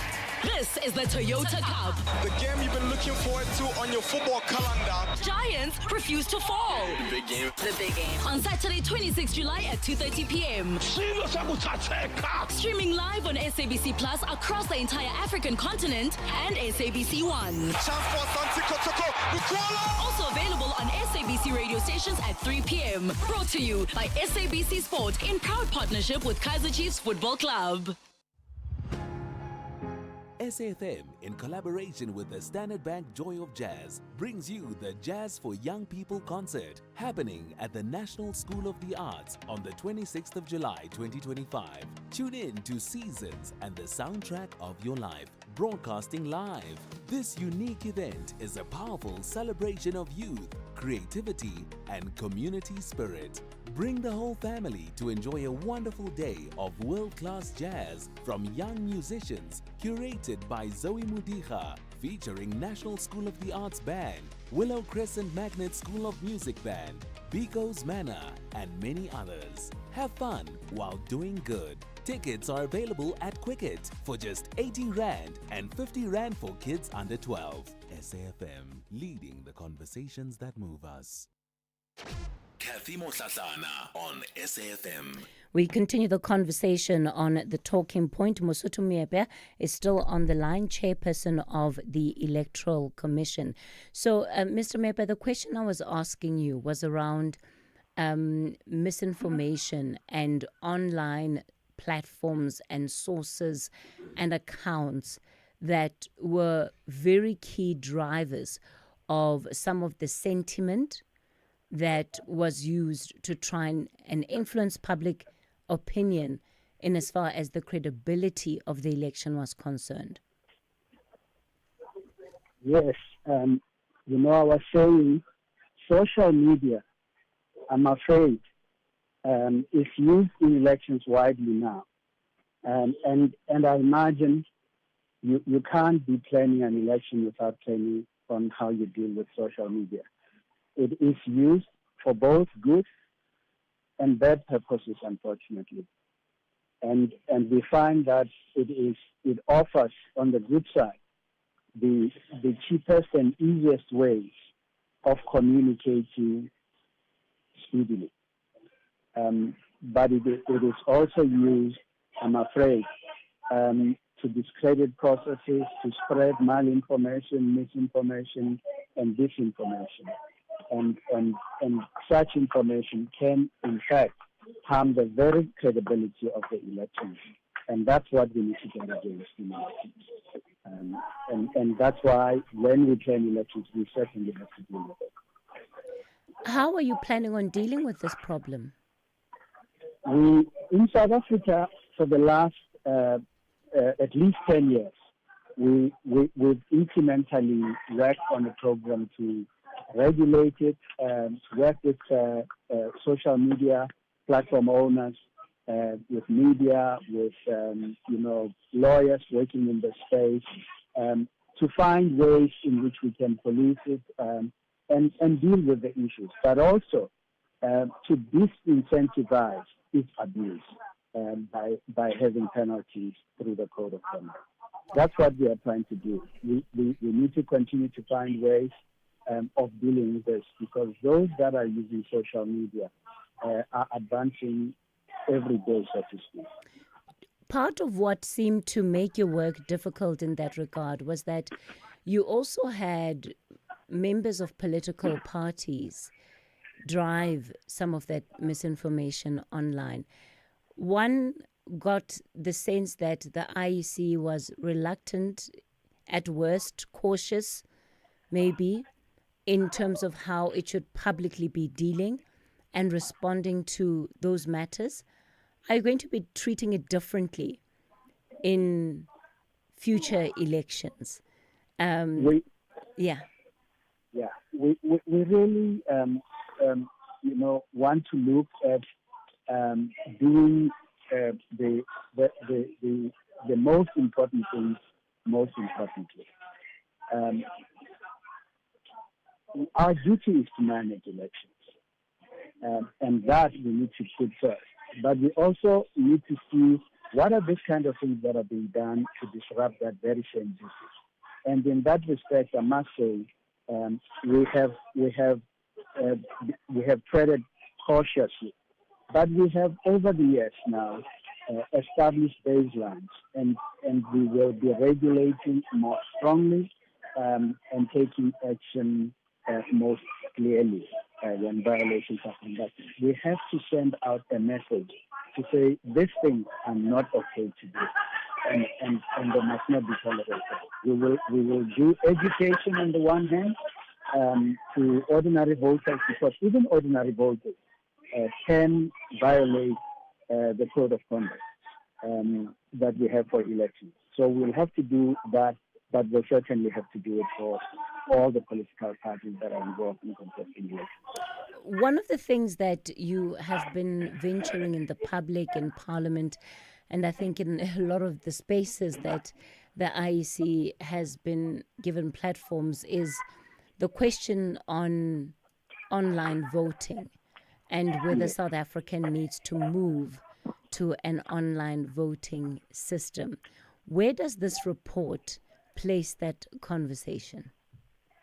This report is not affected by that conversation. You will recall that we convened a national endeavor in Cape Town in March this year to look at what opportunities exist for us on e-voting platforms into the future and what those platforms may entail.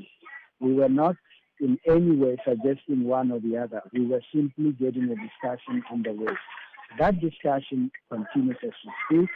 At the end of September, we will compile all the inputs that we have received, all the conversations that we've had with South Africans, and we will then, be saying, this is what South Africans are saying. The Parliament and us look at what it means for our country.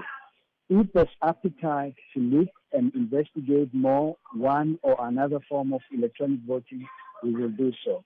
In the past, when we had this kind of conversation, Parliament was quite satisfied with what we have done alongside members of civil society, political parties, all of our electoral stakeholders. And they said to us, you know what, it's too early to do anything.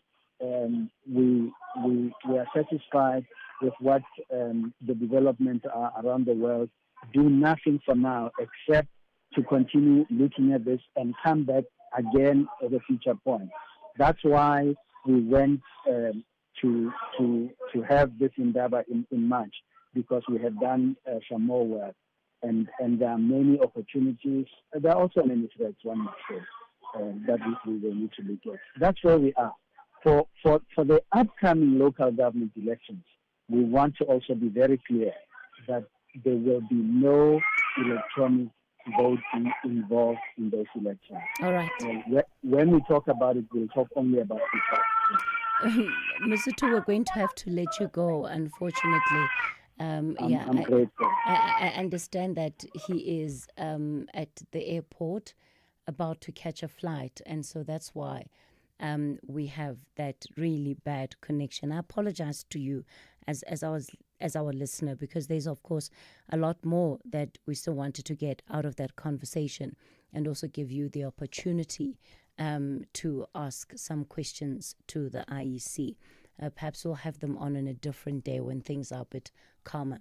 Okay, on that note, let's take it to Parliament. This is where the Portfolio Committee is currently discussing the allegations made by the Lieutenant General Mkhwanazi and what the steps that Parliament can follow are likely to be. This is the Portfolio Committee on Policing. Honorable Matafa, advocating for an ad hoc committee.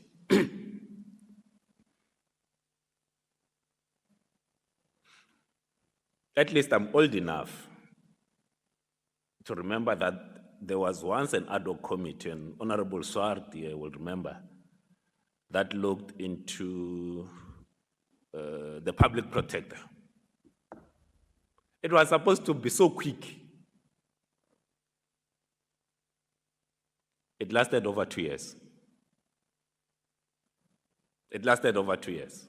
So sometimes when we make these arguments, and one of the reasons that ad hoc committee lasted as long as it has, Honorable Matafa, and that's why, and you, please, I'm arguing against it, it's because of legal representation. It's because of legal representation. You know what's the good thing about a joint committee, or us in this form, is that there's no legal representation. We get to the truth without legal representation. Because let me say, there's a case of the former president of this country. It's been dragging on for 20 years because of legal representation. If you don't want to do anything, have a committee that's got lawyers in here. Everyone will come armed with their lawyers. A so-called witness will be sitting there for 5 days because everyone wants to have their bite. Everyone wants to have their bite. Why is the Senzo Meyiwa trial not concluding? It's because everyone wants to have their bite. Now, does that allow us to get to the bottom of the truth quicker? I'll argue not. I'll argue not. But are the members, so if we were to establish, if we were to call ourselves, because that's what it is, the conversation is, what do we call ourselves? Because it will be us. It will be us. Are we saying, if Mkhwanazi or Minister Mtunu or General Masimula comes here, we don't have the capacity to question them, that we need an evidence leader, we need lawyers? No, it's us. We are here to oversee the executive. Now, the route of the ad hoc takes us into a prolonged process, not a shortened process. Not a shortened process. And the recent issue of the former public protector must at least ring true, at least to some that were here, how long that took. So, for me, and you know what's the advantage of having the two committees as option 3, is that the portfolio committees will continue to do their work on these matters. They don't have to pause. So the function of committees in overseeing the executive will continue. But when you go to an ad hoc committee, it's like, but you can't ask me there and ask me there and ask, no. So, and it answers the point that the Honorable Swart made around the need for institutional capability and memory. So there are things that the Police Portfolio Committee members know that the justice don't know. And there are things that you know that we don't know. Because when I look at this, effectively, we are dealing with the NPA, we are dealing with IDEC, which is justice. We are dealing with the police and the task teams involved, which is the police. The best way you can deal with that is to trust these members who are in this room right now to look at these matters. Because sometimes, the thing with ad hoc committee, and this is why I don't like them.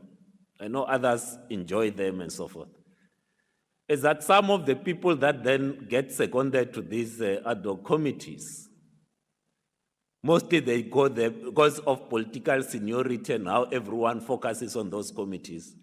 Then they get seconded, but they haven't dealt with it. They don't have the institutional knowledge of the issues. Now they go there and play politics, and this thing drags on for 2 years. And so the other reason, Honorable Matafa, that I will not argue for option 2. You are saying in your submission that this ad hoc committee or this committee, and you're supporting ad hoc committee, you are saying it must live on for as long as there's the commission, so that when there are interim reports, this committee looks at it.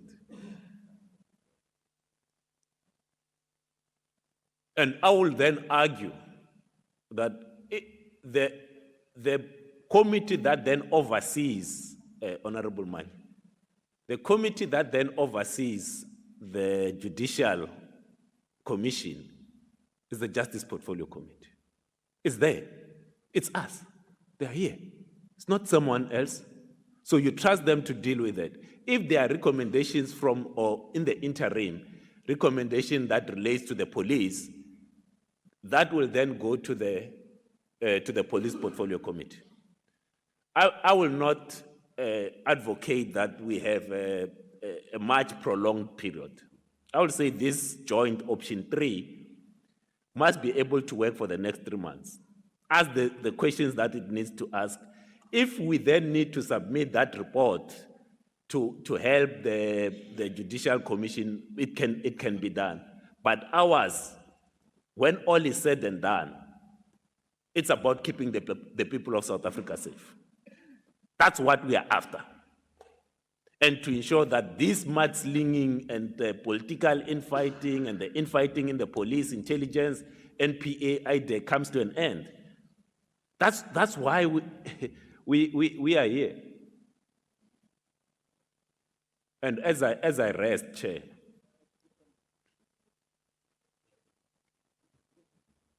let's learn from the other ad hoc committees of Parliament, how long they lasted, and what kept them running for so long. Compared to, for instance, the joint committees. So yesterday we presented a report. It was a joint committee of police and agriculture on farm attacks. We were able to move fast. But had that been an ad hoc committee, it will still be sitting right now. It will still be sitting, I tell you. But because it was the joint committee focused, it's not like we're asking to investigate everything. The allegations are there. We know what we're investigating. We even know who are the people to call into the room. General Mkhwanazi, General Masimula, Minister Mkunu, the head of IDEC, the head of NPA, General Khumalo, who was heading the political task team, is now crime intelligence. These are the people that must come and answer questions that South Africans are asking. We are here to represent South Africans. And as I learned, I therefore do not see this being done by an ad hoc committee. Ourselves, jointly as we are, can hold the executive and the officials accountable. I submit. Thank you, Honourable Ghana. Honourable Adams. Thank you, Chairperson. Thank you, Honourable Ghana, for covering everyone. Chairperson, I think from the offset, the biggest failing of this institution is repetition. And for this reason, the NCC cannot support this ad hoc committee. It's only going to replicate what's supposed to be the work of these people in the sitting right here. But I want to just ask something, say something rather. The initial instruction from our speaker was that police, justice, and intelligence would sit together and investigate this matter and make a determination. Intelligence has been removed from the committee. I'm sure we'll get to the answer sooner or later. But if only intelligence were sitting in this meeting, it would be so much easier. Because the idea of intelligence has submitted a report into the rot and the corruption in the South African police services to previous Minister Becky Cele. That report was suppressed. In this year, the IG again sent a report to now suspended Minister Nkunu. I emailed the minister. I asked him to bring that report to the portfolio. He never responded. If intelligence is here, we can ask the Inspector General to produce these reports. It will save us 70% of what we mean to do. I'm not sure if this is a deliberate attempt to slow down our progress or to hide the truth. But surely intelligence must be here. And if it's for security reasons, they are welcome to join us on Zoom with their cameras off so that we can question them. And then I just want to say, you know, so much has been said about General Mkonazi and the allegations he made. And I find it very, very suspicious that a full minister is suspended. We can use whatever nice terms we want to. He's suspended. And the Deputy National Commissioner is suspended on the basis of an allegation. But 7 seniors, generals in SAPS, are charged, and they're still at work. And General Mkonazi is coming out in defense of these people. He's saying that this is an HR matter. Explain something to me, all of those who love General Mkonazi so much. General Lushaba and General Kumalo, they instructed Colonel Mobaso to buy 200 million rands worth of laptops that have never been issued to SAPS. Right across the road here, organized crime is working from cell phones. They don't have laptops. How is this an HR matter? How is it that we're talking about the lie, the alleged lie that Minister Nkunu told the police portfolio regarding his relationship with Brown? But the National Commissioner could lie about the brigadier that they brought from BMW. How is this okay? Why are we targeting certain people as Parliament? We are eulogizing General Mkonazi. I, as the complainant in the charges against those 7 generals, when this portfolio called me a madman before they were arrested, I, as the complainant, am connecting the dots. That staged press conference with a general who now seeks additional protection, who had what looked like an armed militia behind him, it was a threat to this country. Let us call it what it is. He was trying to incite policemen to take action in the event of whatever it is that he knew was coming. Let me tell this committee what I suspect was coming. As the accounting officer for the South African Police Services, I suspect that the National Commissioner himself is up for arrest.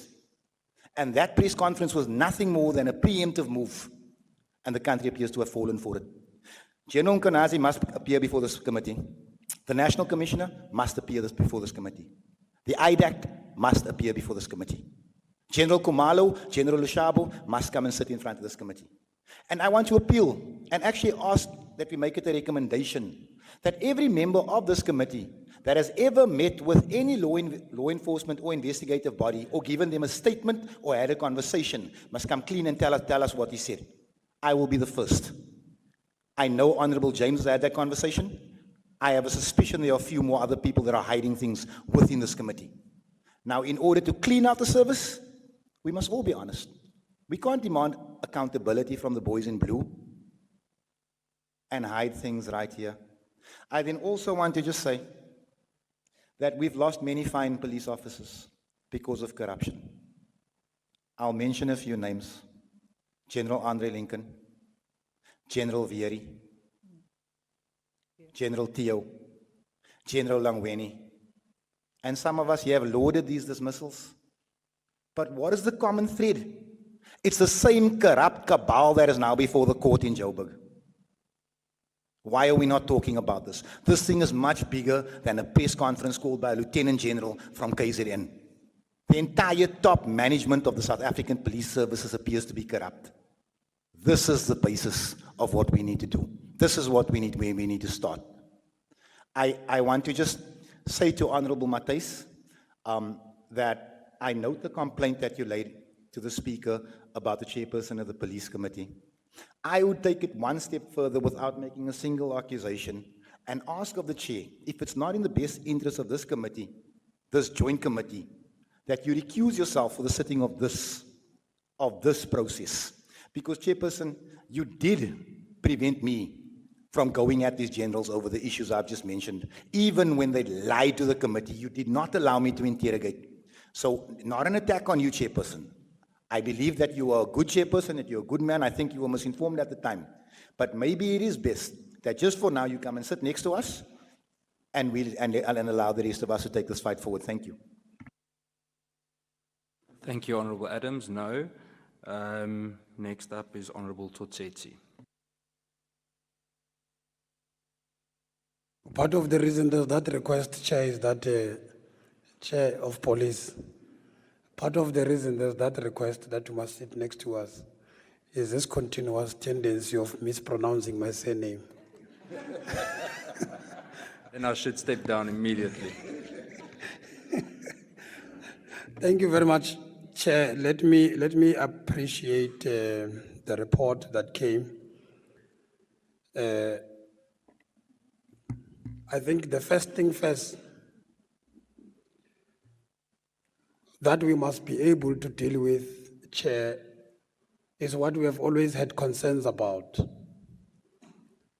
The protection of whistleblowers in this country.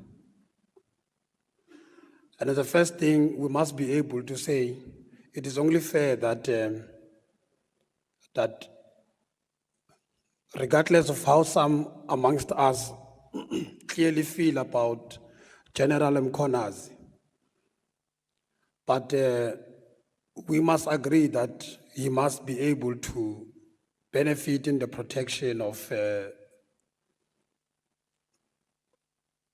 state. Of course he does, but given the fact that there is a lot which he has been brave enough to bring to the fore as it relates to the malfeasance, we must take interest on whether there is sufficient protection that he is enjoying.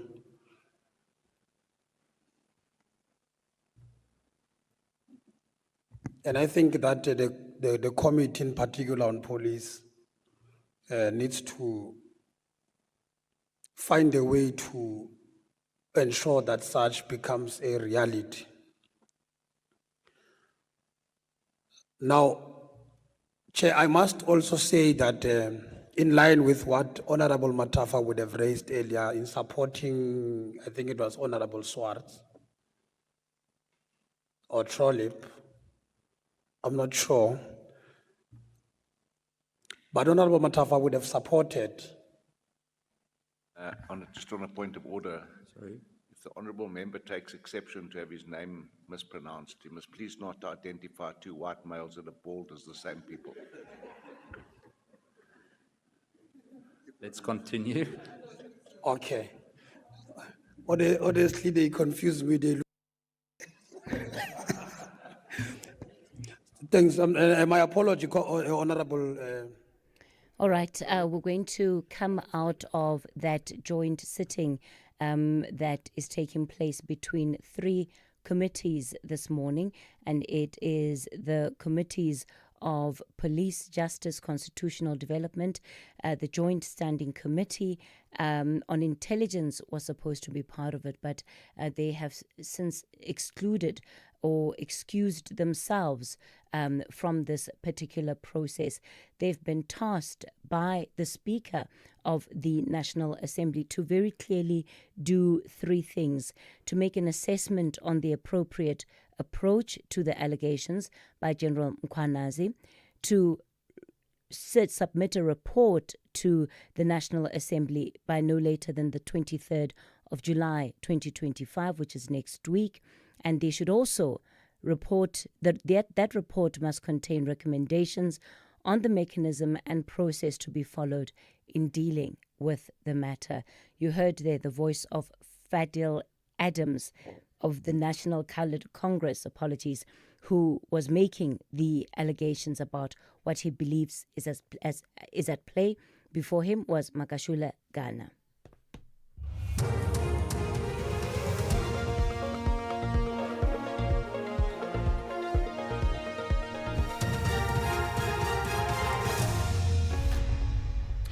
On the top stories, committees to devise a plan on issues of national security and U.S. deports what it calls illegal criminal aliens to Eswatini. For SAFM News, I am Ondelambana, and a very good morning. Parliament's Police and Justice and Constitutional Development Portfolio Committees have just over a week to come up with a plan on how to deal with issues of national security.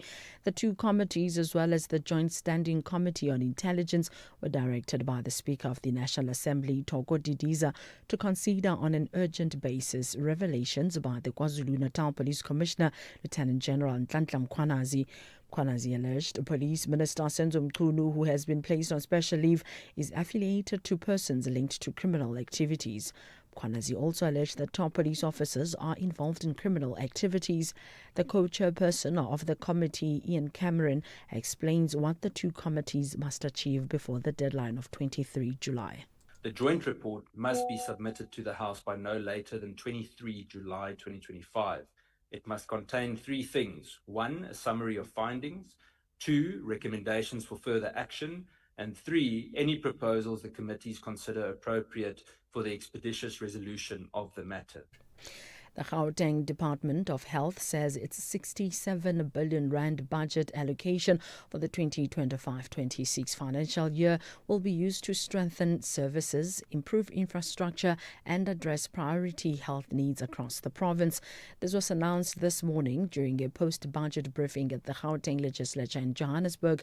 Among the key priorities for the department is to improve on health infrastructure delivery, mother and child services, HIV and TB outreach programs, as well as expanding mental health services. Gauteng Health MEC Nomandungo Moralihogo. This budget is far important impact on delivery. The allocation will strengthen our provincial health system, advance universal access, and ensure that dignity and care remain central to our service. We will continue to work with all partners, staff and communities to ensure that every rand works for the people of Gauteng. Rand Water has assured Gauteng residents that repairs on its Palmet pipeline remains on schedule and will be completed on Friday. The planned maintenance, which began yesterday, is part of the water utilities' efforts to ensure long-term sustainability of the region's water supply system. The affected municipalities include the city of Tshwane, city of Joburg, city of Ekurhuleni, and the Madibeng local municipality. Rand Water spokesperson Makino Simaru says water tankers have been dispatched to all affected areas. We have reduced pumping. It doesn't mean people will not have water completely. We know the impact, so we have reduced pumping to 67%. We do have a relationship with municipalities and have agreement with them that they will supply water. The agreement should be potable, drinkable water that they are supplying to the residents. So we will have a meeting every morning with them from 8 o'clock to 9 o'clock just to go through the challenges, what is working, what is not working, to ensure that we supply drinkable water to the residents. The presidency says it's concerned about the DA's persistent campaign against South Africa's national interest and its posture of trying to embarrass the country since the appointment of Mcebisi Jonas as the presidential special envoy in the U.S. The presidency has cautioned the DA after it claimed that the U.S. rejected Jonas's credential and he is unable to perform his role.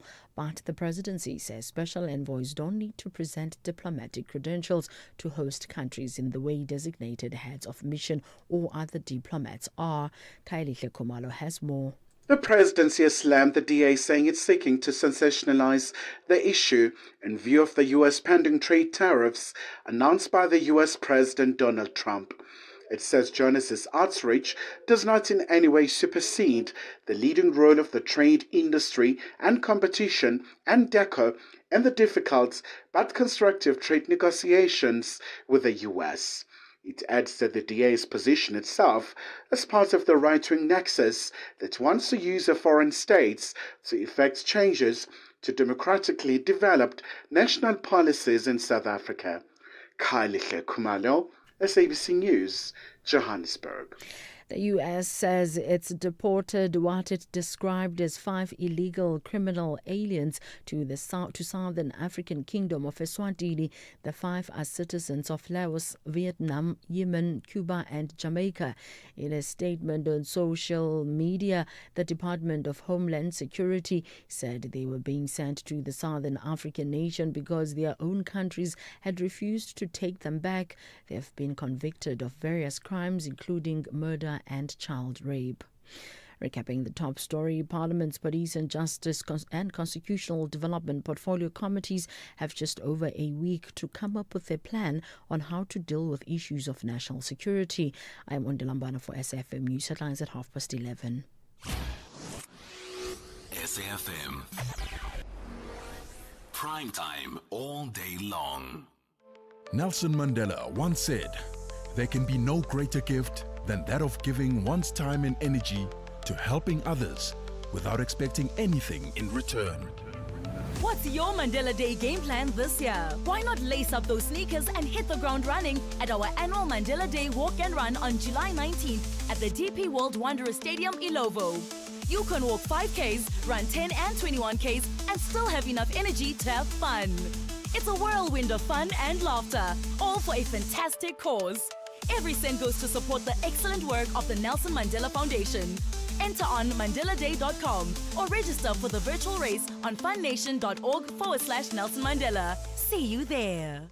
If you think you cannot afford a lawyer, think again. Clientele Legal has made professional legal services affordable for you. Whether it's a civil, criminal, or labor-related matter, we have a nationwide panel of attorneys standing by to assist you. SMS SAFM to 32195. That's SAFM to 32195 and we'll call you back. Clientele General is a licensed non-life insurer and an authorized FSP. Standard rates and terms and conditions apply. Join us for this year's fundraiser, Jazz for Young People concert at the National School of the Arts on the 26th of July. This unique event, perfect for families, is a powerful celebration of youth, creativity and community spirit. So bring the whole family to enjoy a wonderful day of world-class jazz curated by Zoe Mudicha, featuring the Parktown Girls Band, Tshwane School of Music, The Real DJ Zandi, Kutlotaro Jazz Band and many others. Tickets are just 80 Rand and 50 Rand for kids under 12 via Quicket. Jazz for Young People is proudly brought to you by Standard Bank Joy of Jazz. Spar brings you super savings. Get 1.5 litre Coca-Cola Original only. Buy 2 for 32 Rand, plus 100 megs free data on Spar Mobile, or 145 gram Doritos corn chips. Buy any 2 for 36 Rand and save 12 Rand. Plus, you could win your share of 6 million Rand in instant cash. Price is valid until 21 July 2025. While stocks last, T's and C's apply. Temba, how do I check if I've been auto-assessed by SARS? No need to stress at all. Go to the SARS online query system dashboard, SOX. It only takes a few minutes. Really? Where do I find it? Go to the SARS website and then look for the SOX dashboard icon. Make tax matters your priority number 1. Go to sars.gov.za and say goodbye to queues. SARS, at your service.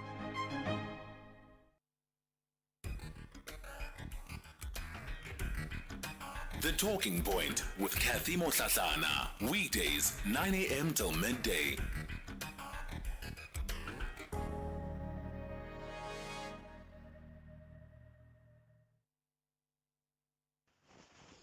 Good morning, Sis Cathy. You know what, SARS, they just like to create like storm in a teacup. Are they gonna be able to pay these months now that they are skipping paying people? Well, like they are not paying them now, then the bill is piling up. It's gonna go up to 8 months not being paid, or 6 months. You know, they are struggling to pay the SRD grant. Now they stopped the people from getting paid. Will they manage now with the backlog of these people that they are not paying? SASA is just another agent. I don't know why they started it. Kathy, this is Mzwandile January in Gqeberha, Eastern Cape. You generally, on a weekly basis, have the municipal watch.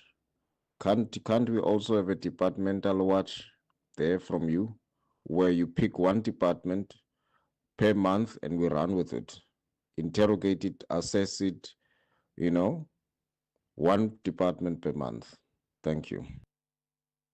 Kathy, I hear you say the police must do their job, they must investigate these cases. Kathy, how can you investigate yourself? It's not going to work because the police, Ramaphosa, and the Nkrumah, they are on the same WhatsApp group, they are working together. So, how can they investigate themselves? We need private investigations. Gerinel must intervene. We must call AfriForum to investigate these people because we know they are not eating in the same plate. Skosana here. Kathy, I always wonder how independent and is the IEC really independent? Because they are, first of all, citizens, and obviously, them teaching the country, the importance of voting. Definitely, they are voters too. So they have their alliance with particular parties. So how does it work when it comes to the counting? I mean, are they really honest? If we have people like Nomsa working for the IAC, now standing in court for the scandal that she's in, where Standard Bank is concerned, one wonders. Teresa Captown. Kathy, here as of the station, I'm very confused. There is a listener, you see, we are the family here. There is a listener is talking to Tula Sizwe, is criticizing SAFM that is pushing the agenda to tarnish Ubaba Mchunu. No, we can't help. It's not only this station. All stations are talking about same thing. You see, Ubaba Mchunu deserves what he should desire. It's a Becky's decision. Uzenzila Kalelo. Tusi from Minanda. Bye. Good morning, Kathy, and the SAFM listeners. This is Brother John here from Melenburg on the Cape Flats. I see Cape Town is again voted as the best city in the world, in the whole world. And Cape Town International Airport is the best airport in the whole world. So there must be something extraordinary happening here in Cape Town. There must be an unforeseen hand over Cape Town. Because, I mean, we are just in front in everything. Cape Town is far in front with everything, the best in everything in South Africa. So I wonder how does the other people of the other provinces feel when they see every time they see Cape Town is best in everything. Thank you. Bye. Hashtag SAFM Talking Point. 2022 WAFCON finalists, the Atlas Lionesses are breathing with extra confidence to get to this year's semi-final, while the female Eagles want to steal the moment of joy from the Moroccans.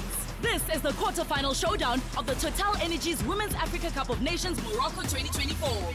Morocco takes on Mali this Friday, 18 July at 8:30 p.m. Streaming live on SABC Plus and SABC Sport on DTT Channel 4, then on SABC 3 at 9 p.m. Where Africa competes, South Africa connects. Proudly brought to you by SABC Sport. For the love of the game.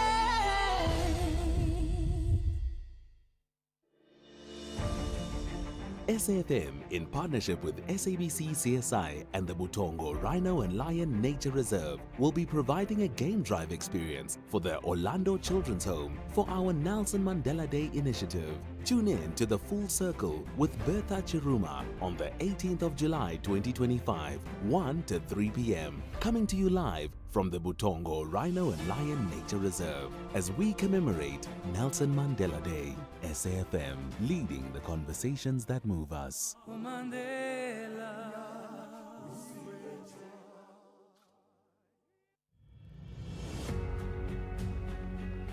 SABC News turns 75 on July the 17th, 2025. Since the dawn of democracy, SABC News has grown into your trusted source for news and current affairs, shaping our nation and the world for the past 75 years. From July 12th to the 17th, SAFM Current Affairs presents exclusive interviews with iconic presenters, producers, and news leaders. We're exploring the legacy of SABC News, highlighting the voices that have defined our story. Join SAFM for a week of compelling reports and unforgettable moments. SABC News at 75. Independent and impartial.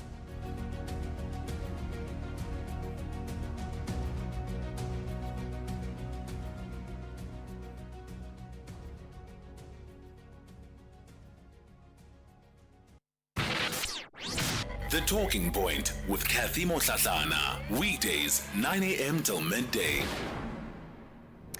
We continue the conversation on The Talking Point. It's now time for our Money Matters series with Nedbank Insurance and how it can help you find relevant insurance solutions for every stage in life.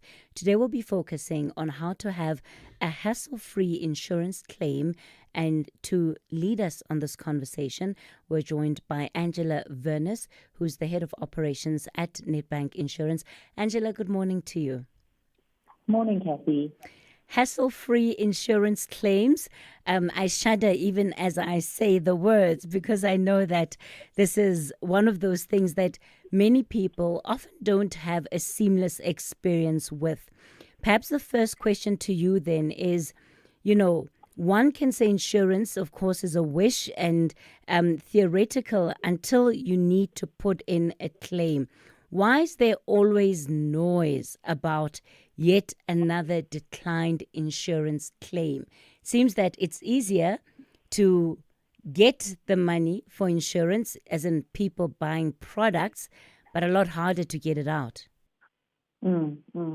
Yeah, I think we're living in a social media age where a lot of people will go to social media. I think what we pick up, Cathy, is that, the truth about insurance is it really becomes real for most people when they do claim. From an insurance perspective, we normally call that the moment of truth. So that's when you know if what you bought is what's going to pay out. And we do understand that it can feel deeply personal, because normally when you're claiming, you're either going through a moment of grief or stress or financial strain. And when reality doesn't meet your expectation, it does cause a problem. So there's many reasons why an insurance claim might be rejected or declined. A lot of that is because you either didn't disclose important information when you took out your policy, or you haven't updated your details when your lifestyle changes. So for like a homeowner's cover, for example, in the non-life space, most of our rejected claims would be related to maintenance issues.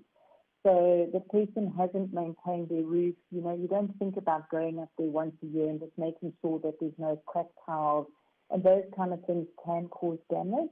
And then in the life space, it's normally if a person's trying to claim for a benefit like a retrenchment benefit, for example, but they've been on a fixed-term contract or they took voluntary retrenchment, so it doesn't meet the definition of the insurance policy. So I hope that makes a little bit more sense. It absolutely does. What should we be paying attention to in as far as some of these disclosures, important information, to make sure that we are always up to date? So I think from exclusions and disclosures is make sure you understand what's in your policy document. If you don't understand, phone the insurer, or when you're taking out the policy, ask the questions, because those are the main reasons why a claim might be rejected. Exclusions are really what we're not going to pay for, and they're very clear in the documentation. I think what Nedbank Insurance are also trying to do, and we spend a lot of time on, is to do a lot of client education. We do focus our topics on any parts of our claim process where claims are rejected, because we don't want that to happen to clients. So, for example, one might be that we spoke about the retrenchment or the lack of maintenance, and we'll make sure then that clients understand what might trip them up at claim stage. So we try and create awareness on that so that they can have a hassle-free claims experience with us. Are there time limits on when one can actually lodge a claim? Yes, there are. So for a short-term or non-life claim, so that would be on your vehicle, your home, or your contents. It's normally 31 days from the time the event happened. And then for life insurance, which would be your funeral, your death, disability, retrenchment, you've got 180 days to claim from the time the event happened.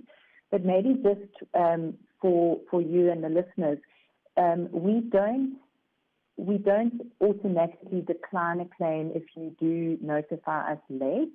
The only reason we would ever use that as a reason for declining is if it's been far too long and we aren't able to get information or validate the details of the claim. But from our perspective, we don't decline because of that reason, Cathy. And what are the documents that you would usually need, particularly for those that are wanting to make a claim? And I also then wonder what happens if one doesn't have some of those documents. Okay, sure. So maybe I can just focus on funeral cover. We need a death certificate or the DHA 1663 form, which is what you would get. The doctor completes it as well as the undertaker, and that's what you take to the Department of Home Affairs to register the death of your loved one.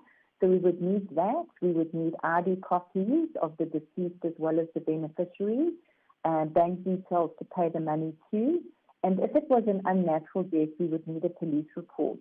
One of the things that we've done and we've been working on is how can we integrate to the Department of Home Affairs and we get that information for our clients. So we try and find ways of streamlining it so that the clients don't actually have to give us the details. So if you've got a policy with Nedbank Insurance, we would then go to DHA and confirm the death for you.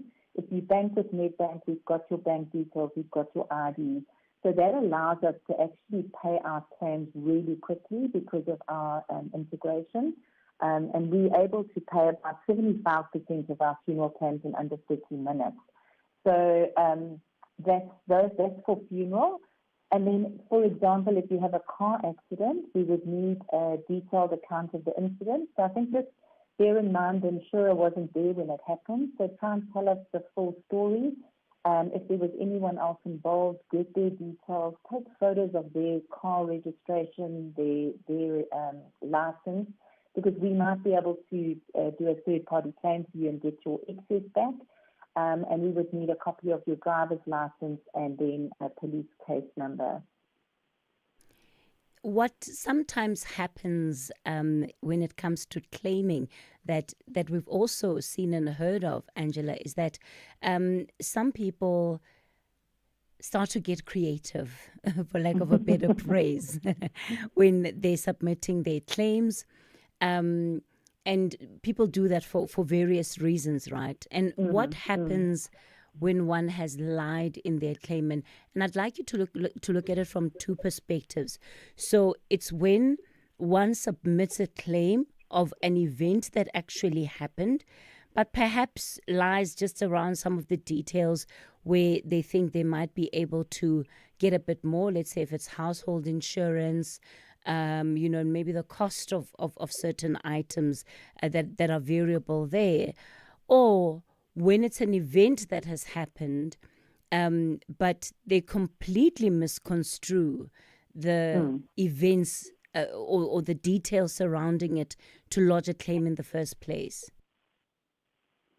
Yeah, okay, perfect. So I think for your first example, I mean, we would validate value. So we're able to validate, how much a PlayStation costs, for example, or how much a Samsung TV with those specs costs. And from an insurance perspective, you'll always get a like-for-like replacement. So we'll give you what you lost, you can't get betterment. So we can't give you something better than what you had. So those will be checked. If you add more items to that or you really falsify what happened, if the insurer picks that up, so if there's any sort of red flag that comes up for us and we feel that something's not 100% right with this claim, we will send investigators out or loss adjusters out. We will then go and look to see exactly what happens. If we do pick up that the person has not been truthful, that claim will be declined. Depending on the severity of what has happened, they could face criminal charges. And then what we also are able to do is we can advise the rest of the insurance industry, which means that the person will really battle to get cover from any of the other insurers. So it really isn't in your best interest you might get away with it now and again, but on the whole, the systems and the processes that insurance companies have got are just getting better and better to pick up these discrepancies, Cathy. By and large, I think one of the things that perhaps also centers the conversation we've been having is around people not understanding the insurance that they've taken up and the full benefit of that insurance. It's not always the fault of the consumer, though, because these legal documents very difficult to understand, quite long, and so sometimes you just trust what the agent is saying to you, what you think you are agreeing to, and yet sometimes there are things that are lost that might not necessarily be what a client intended. What is the industry doing to try and change this and make its documents a lot easier to understand? Yeah, I mean, that's a very valid point and has been a concern in the industry for quite some time. Insurance can be quite complicated, and we do get that.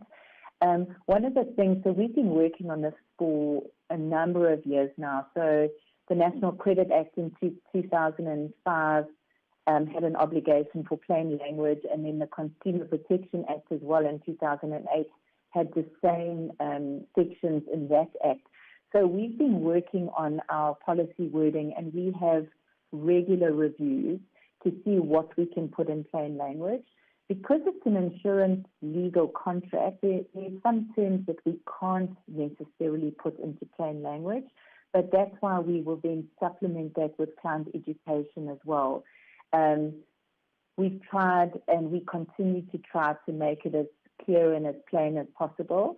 I think from a client perspective is when you are buying a product, ask as many questions as you can. When you get your documentation, read through it. If you don't understand, phone the insurer, ask the questions, and then when you get to renewal, just spend a little bit of time and just have a look at that renewal policy schedule and just, has anything changed? Do I need to tell my insurer?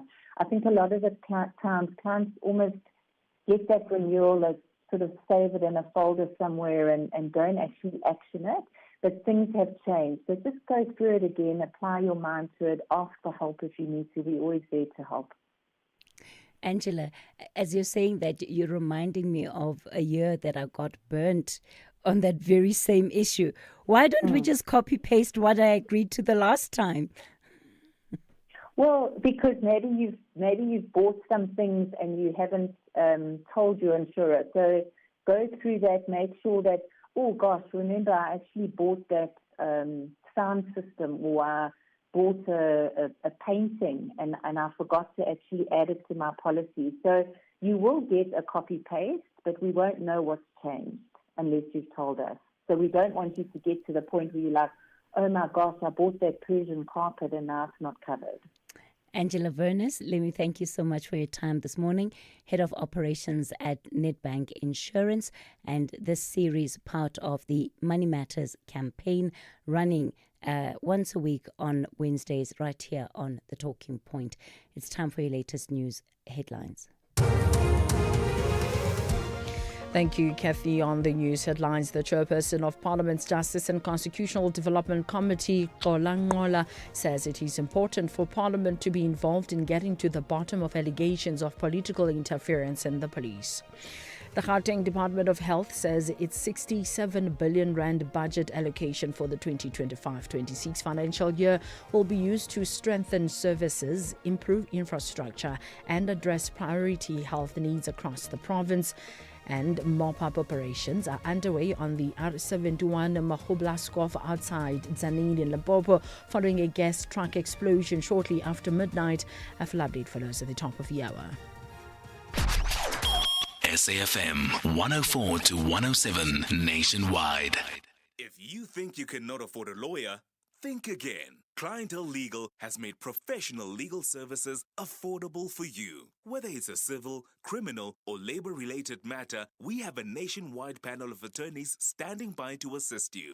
SMS SAFM to 32195. That's SAFM to 32195 and we'll call you back. Clientele General is a licensed non-life insurer and an authorized FSP. Standard rates and terms and conditions apply. Champions need motivation above and beyond winning. South Africa, show your love and support for the WAFCON defending champions by Yana Bayana. Witness the CAF Total Energies Women's Africa Cup of Nations Morocco 2024 from 5 to 26 July 2025 on SABC Plus, S3, SABC Sport on DTT Channel 4 and SABC radio stations. Where Africa competes, South Africa connects. Proudly brought to you by SABC Sport. For the love of the game. Let me get this right, Ron. You're a plumber by day and Pretoria's smoothest wedding DJ by night. Yeah, it started out as a passion and now I've got bookings until December. And a smoke machine that needs its own seatbelt. And you sold your car to buy a van through We Buy Cars. Brew, it was music to my ears. Zero admin, no long queues. They pulled in, checked it out, and before I knew it, I had cash in the bank. Now that's a banger. We Buy Cars. Geared for your passion, geared for you. The Talking Point with Cathy Mohlahlana. Weekdays, 9 a.m. till midday. All right, our final conversation for this morning. Let me welcome onto the show Lerato Tsebe for our G20 series. Lerato, today you can call me Husky Cathy. For whatever.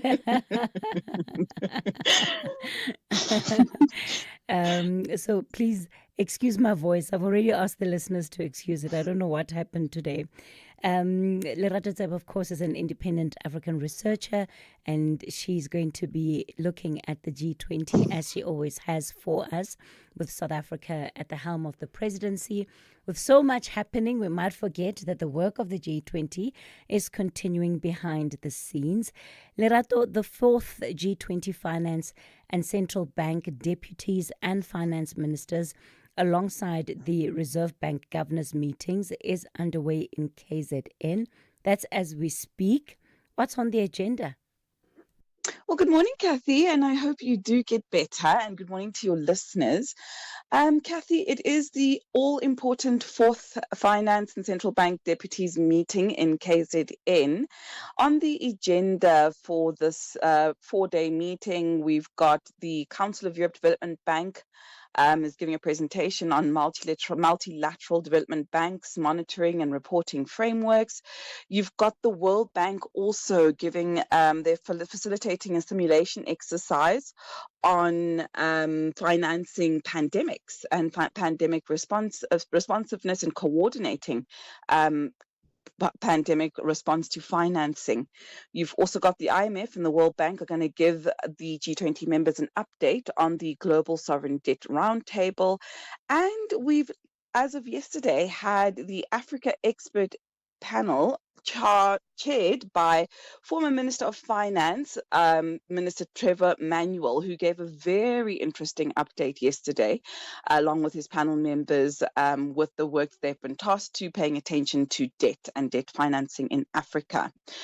Cathy, the meeting was opened by Treasury DG Duncan Peterson, who says that this meeting was very important to the G20 members and to us as South Africa, as we need to deliver concrete solutions and foster more and stable, resilient and effective international financial architecture. DG Peterson went on to say that the multilateral system right now is incredibly unpredictable, incredibly unstable, and that the G20 is instrumental right now in shaping the financial aspect, rather, of trying to get out of the situation and sort of pave the way as to where we are all going after this crisis. He says that he is hoping, South Africa is very much hoping to get a joint communique signed, sealed and delivered, as we did not manage to attain one at the February meeting. If you recall, a lot of our European counterparts were absent from the previous meeting, and more importantly, so were our American counterparts too. Obviously, he's hosting this meeting in a very, very different environment than when it initially started in February. Things have obviously gone a bit pear-shaped right now globally, with the consistent and very constant imposition of tariffs coming out of the Trump administration, but also a far more chaotic, I think, international financial market, and the global economy, Cathy, has taken really a bit of a turn for the worst. So that is what is happening in KZN right now.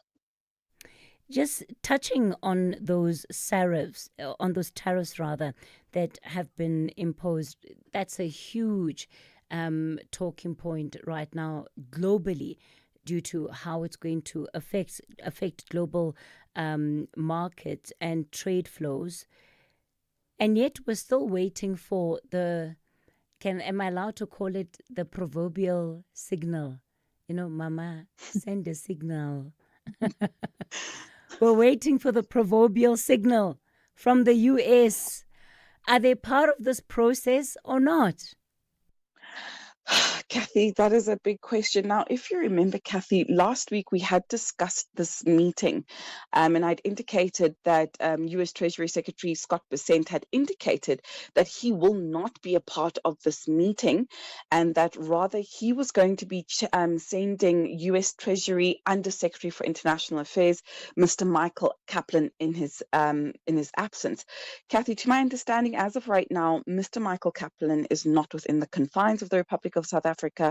They have not given an indication as to why he is absent, or why he is why the American government has sent nobody in their place. But as I said, DG Peterson has indicated that in spite of this, and I think this is really what he was trying to say very politely, that in spite of their absence from this very important meeting, that they are wanting to go ahead and get some sort of communique to indicate that the workflow is continuing.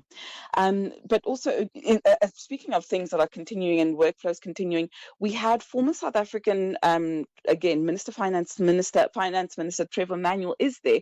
Minister Manuel, just keeping in with this discussion, says that the debt crisis in emerging economies throughout the world, it can't be deferred any longer. This is a very important part and anchor point of our G20 presidency, Cathy, is getting some sort of resolve around debt crisis, debt financing, etc., etc. Minister Manuel says that Africa must develop and enhance their domestic capital markets so that they can borrow at an exchange rate that is local, and they don't have to worry about currency fluctuations from overseas, which then comes back to harm them when they have to repay that money. He says that, the situation that African countries are in right now is that they don't necessarily have more debt than their major economies or their counterparts in Western countries, but that they're facing higher debt servicing costs, which is making it more difficult for them to develop and focus on social spending. Minister Manuel was saying that African countries are paying close to $89 billion in external debt services alone. So this is sort of the chess game, I think, that's going on in KZN at this moment in time.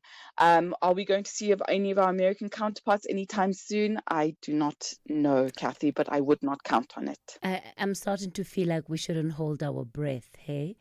I'm starting to think maybe we should say they're not coming, so that if they do come, then we can all act surprised and say, sorry, we thought you weren't coming.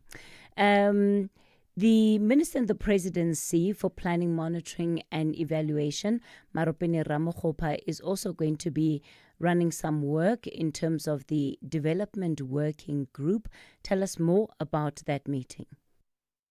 So, Cathy, this is a meeting that's going to focus on global public goods. So, again, this is more of the social spending and the social financing, the financing around social spending, rather, global public investment. How do we mobilize finance for development and how do we implement that? How do we build more resilient, universal, social protection floors, essentially? This is now the fourth meeting that they're having this year. The previous meeting was in Cape Town about a month ago, if memory serves me correctly.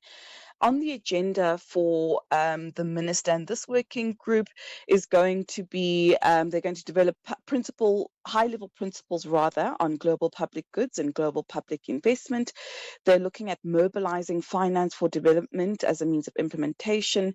And again, they're wanting to really, cement how it is that they're going to build far more resilient social protection floors in a very, very critical moment in time, I think, for developing countries, even for South Africa itself, where the state needs to step up a bit in terms of creating better social services for the poor in our respective countries.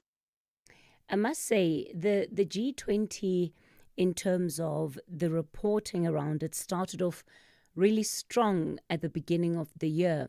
Of course, competition is tight because there are lots of other important things that the country is dealing with right now.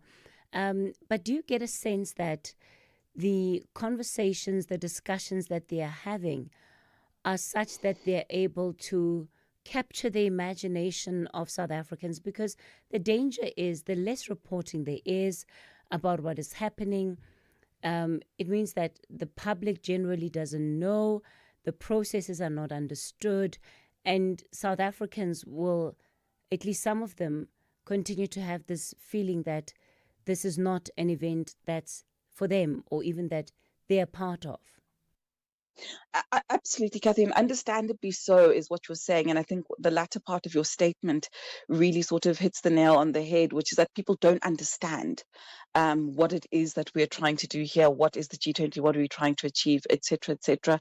And also, you are very right, Cathy, in that the more domestic news and the very consistent and very erratic nature of things that happen in this country sort of tend to overshadow and cloud what we are doing throughout our G20 presidency and calendar year. And I think also perhaps in newsroom, there just are not enough hands as well to be at every meeting, to attend to every minister and foreign dignitaries. I think the times when there has been an uptake in coverage that I've noticed of the G20 is when we have the bigger meetings with the heads of state, with the foreign ministers. I've seen the public sort of engage with the subject matter a little bit more deeply and more substantively. So, it might be something that they like to see people here and be like, oh, I wonder what he's doing here. And then they can tune in and see what that he's here for a G20 meeting and what that is, et cetera, et cetera. But I think we need to do a little bit better as a country with public education about what we do with our foreign affairs portfolio and why it is we have entered particular arenas and or club diplomacies, essentially. Lerato Tsebe, always a pleasure. Thank you for your time this morning. All right, I think that brings us to the end of the show for this Wednesday. The Talking Point is back with you tomorrow between 9 and midday. And yes, pray for me. I don't want to come back tomorrow as Husky Cathy. Otherwise, I might not be here. So hopefully I'll be with you tomorrow. Up next is the book reading. If you think you cannot afford a lawyer, think again. Clientele Legal has made professional legal services affordable for you. Whether it's a civil, criminal, or labor-related matter, we have a nationwide panel of attorneys standing by to assist you. SMS SAFM to 32195.